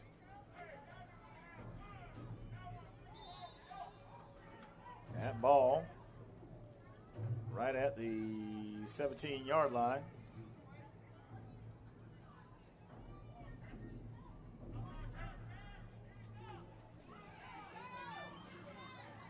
Number 23 cuts it back inside. And he's going to ultimately be tripped up.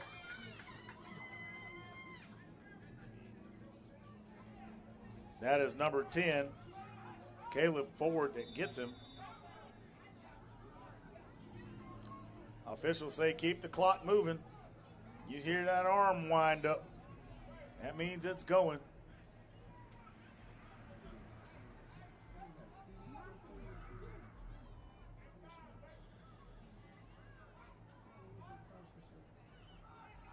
One, the ball carrier. He's going to be met back there. That play took a long time to develop. And wrapping him up, Dredarius Hughley.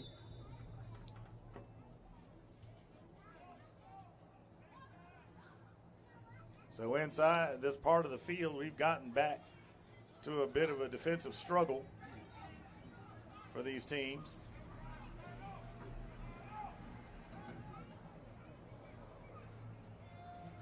Number 4 he's brought down a big hit. Textbook tackle.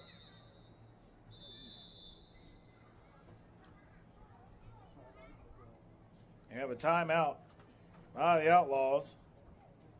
So 5:21 remaining. The clock is not the friend of the Outlaws right now. We'll be right back as we wind up this contest.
back coming out of the timeout.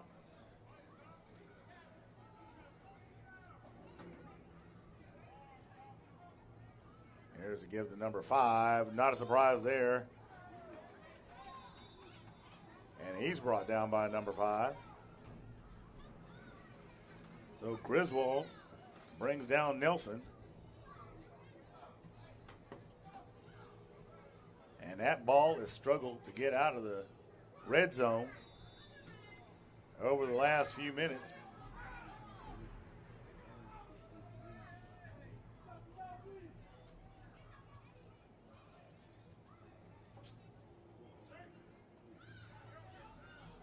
Bessemer gets the call from the sideline.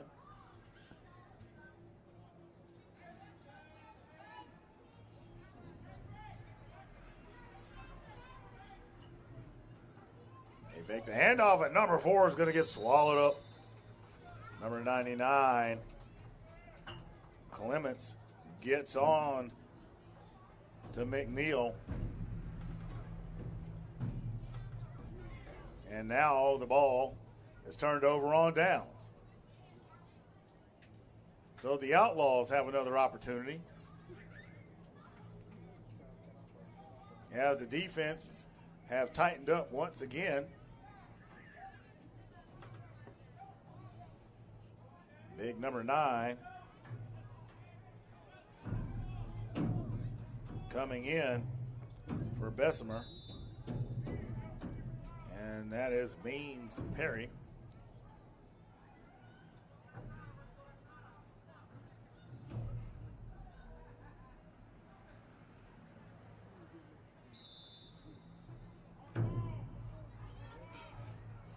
Twin Cities looking for some room to their left.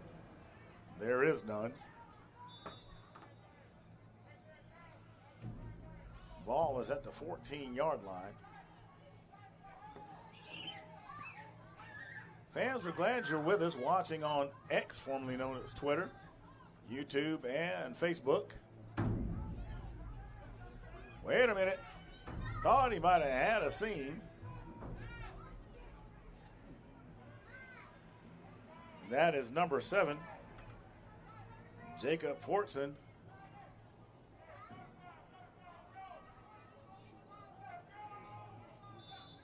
He's going to be a couple short of a first. So there's the wishbone.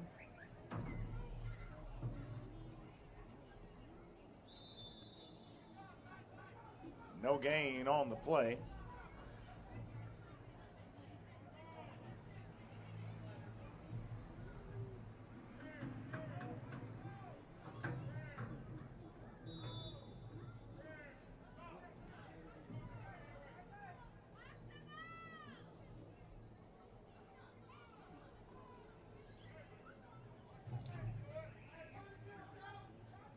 So they're trying to get the signal in for the play. And we've got a official's timeout.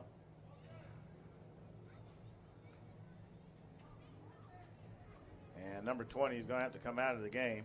We're going to be right back after this timeout.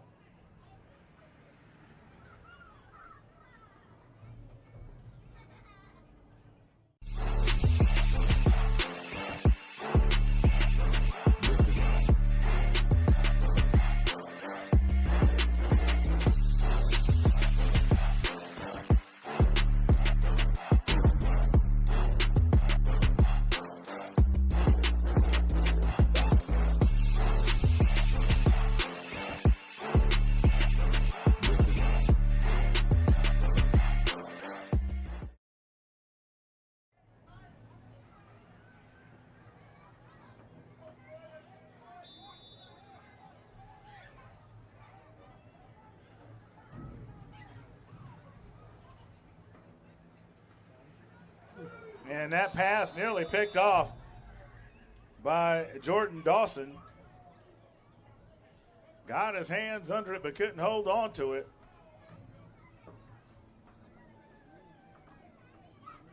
.227 remaining in the contest. As our on-field camera down there so you can see up close and personal what's going on. And I don't know who's feeding those boys over there in Bessemer, but I don't want their grocery bill, I can tell you that.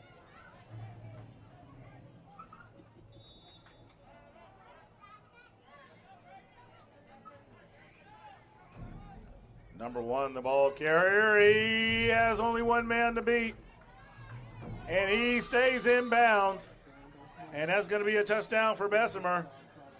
There is a flag on the field. Hold your horses.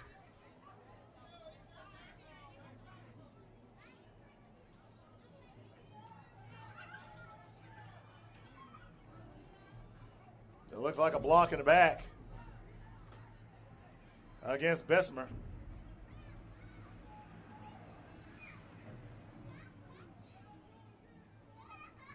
So that was going to travel back beyond the 25 as a result of that penalty.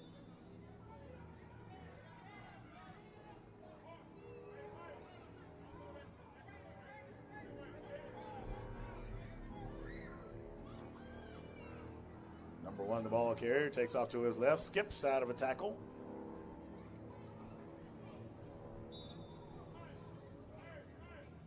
Number 7 and number 6, and that is Fortson and Williams for the Outlaws, bringing down Cheney.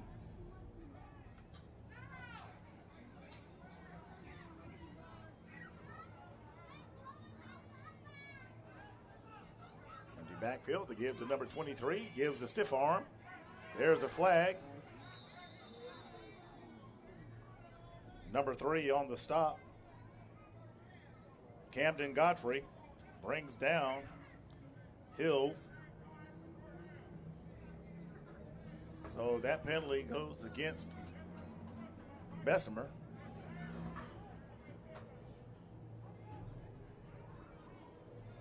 .210 remaining in the contest. And penalties, etc., have slowed this thing to a crawl. Pardon me.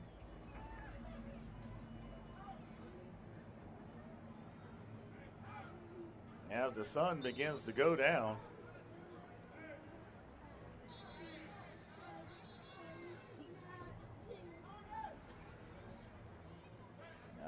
the rate this thing is going, I hope somebody's got the keys to the lights.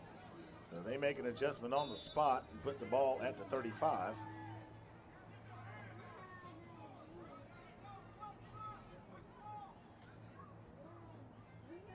Number 1 on the counter. Skips out some tackles, gets into the secondary portion of the defense. Where 3 Outlaws will bring them down. Cheney, the ball carrier.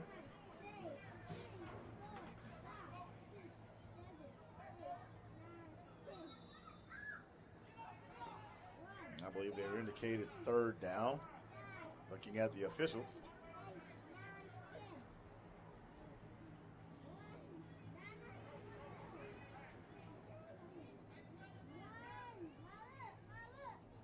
Number 5 goes into motion. And number 8 with the reception. That is Andre Jackson. He's going to be brought down for a bit of a loss. The ball comes to the 28-yard line.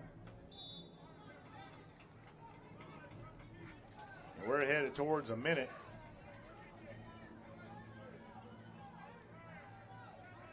In a very tough contest.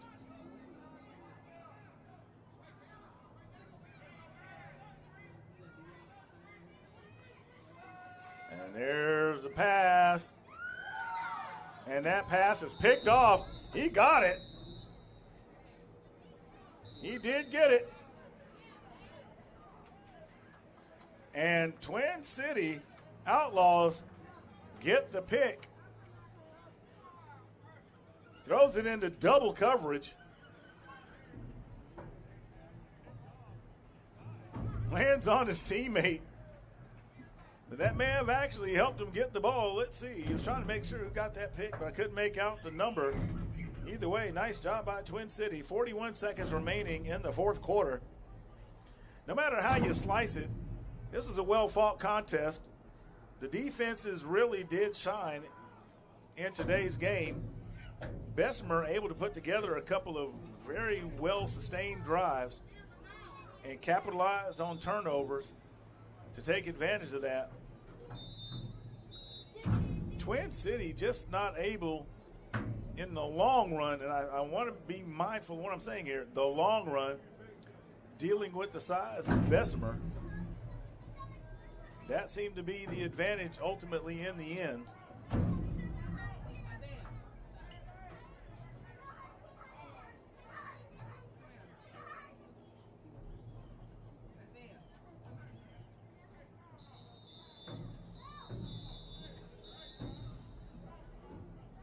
So Twin City is going to take a timeout with 31 seconds remaining in the contest.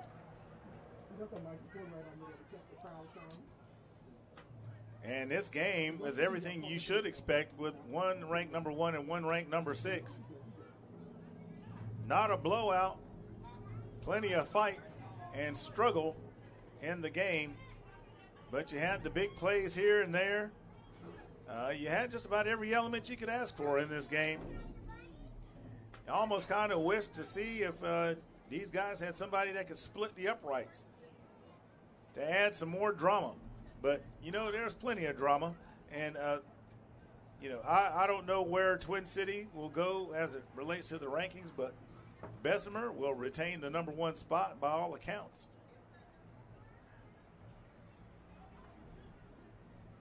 As we're into this timeout, we want to make sure you hit that like button, ring that bell. X, formerly known as Twitter, Facebook, and YouTube, broadcasting on all 3 platforms. I'm Freddie Flowers, better known as the voice of the Cougars and Moxie Media Productions. We're glad you're with us on a Sunday afternoon. And after getting beat up by rain on a Friday night in Thompson, Alabama, we are thrilled to death that Mother Nature has smiled on us today with mild weather and breaking out the sunshine ultimately.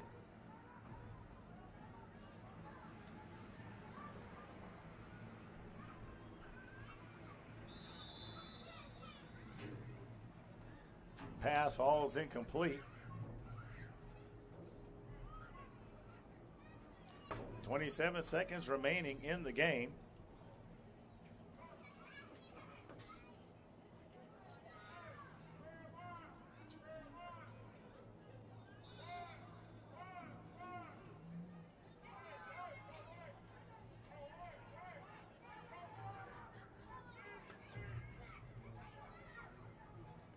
Twin City not giving up by any stretch of the measure. Like they say, you play the whole game. And look at that right there is what I'm talking about.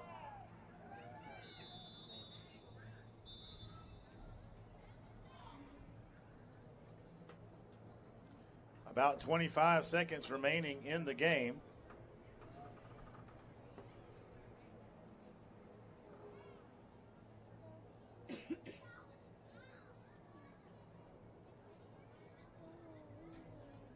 So we have a timeout on the field as Twin City takes a moment to talk to their players.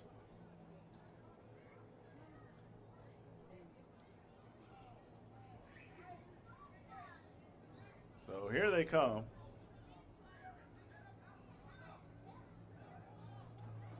A tough, hard-fought game by both teams.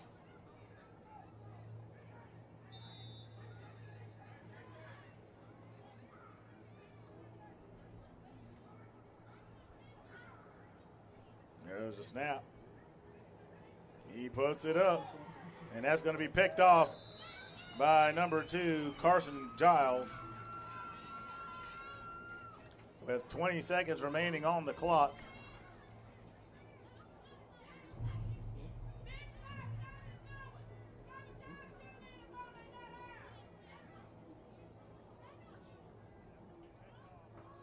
That pass was way short of the intended receiver. And, of course, not a surprise that Bessemer is playing prevent defense. So fully expect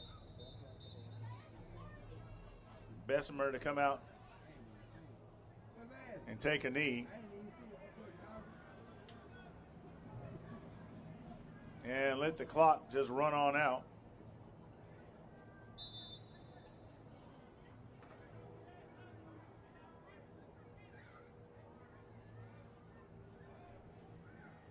Because nothing more needed here. Tigers assured of the victory.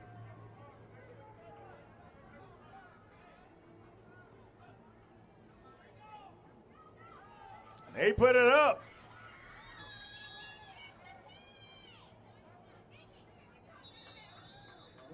Well, how about that?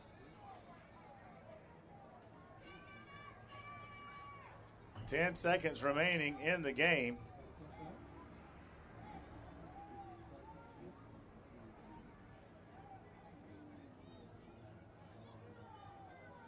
They said he went down at about the half-yard line.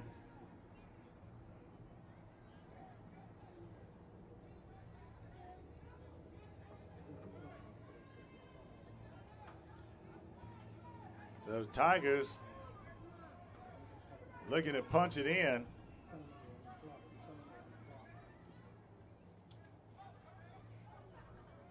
Clock should be running.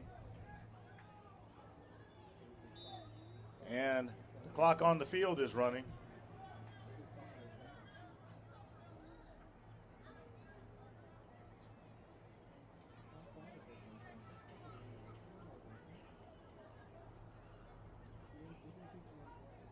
So,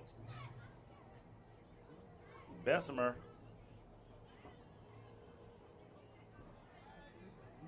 looking like they intend to punch it in. By all accounts, I would have expected them to take a knee and just let the clock run out, because a win's a win. Adding to the score doesn't do anything except pad your stat sheet. And there goes big number 5. And they got the touchdown.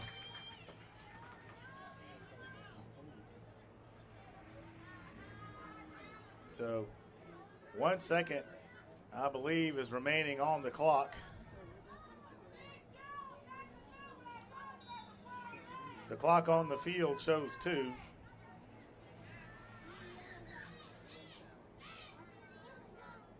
Sun about to dip down behind the trees here in Fairfield, Alabama. Bessemer players getting lined up for the handshake.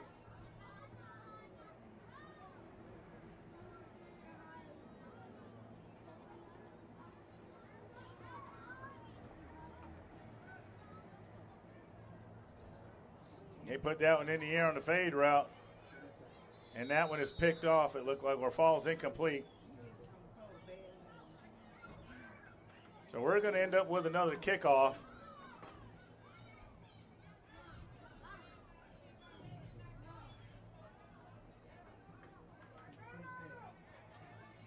The Twin City will have to get lined up to receive the kick, which should run off the clock.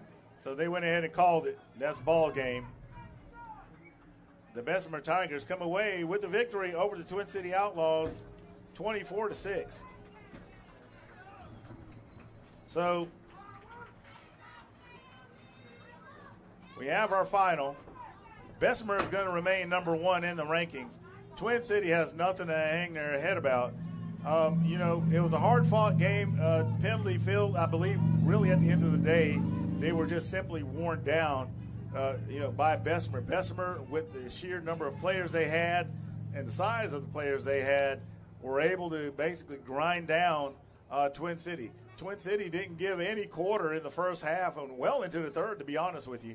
So, what does this say about both teams? It says that both teams are very competitive, and there's a lot of season left to go, and they're probably going to see each other sometime again soon as both teams try to play towards that national title. So, well done by both squads. Neither one has anything to hang their head about. I'm Freddie Flowers, Jr., the voice of the Clay Chalkville Cougars and Moxie Media Productions. Moxie Media Productions would like to thank all of our fans that watch us through both contests today. And we want to thank you for watching on X, formerly known as Twitter, Facebook, and YouTube. Make sure you hit that like button, ring that bell, and we'll see you at the next one. Good night. God bless, and see you soon.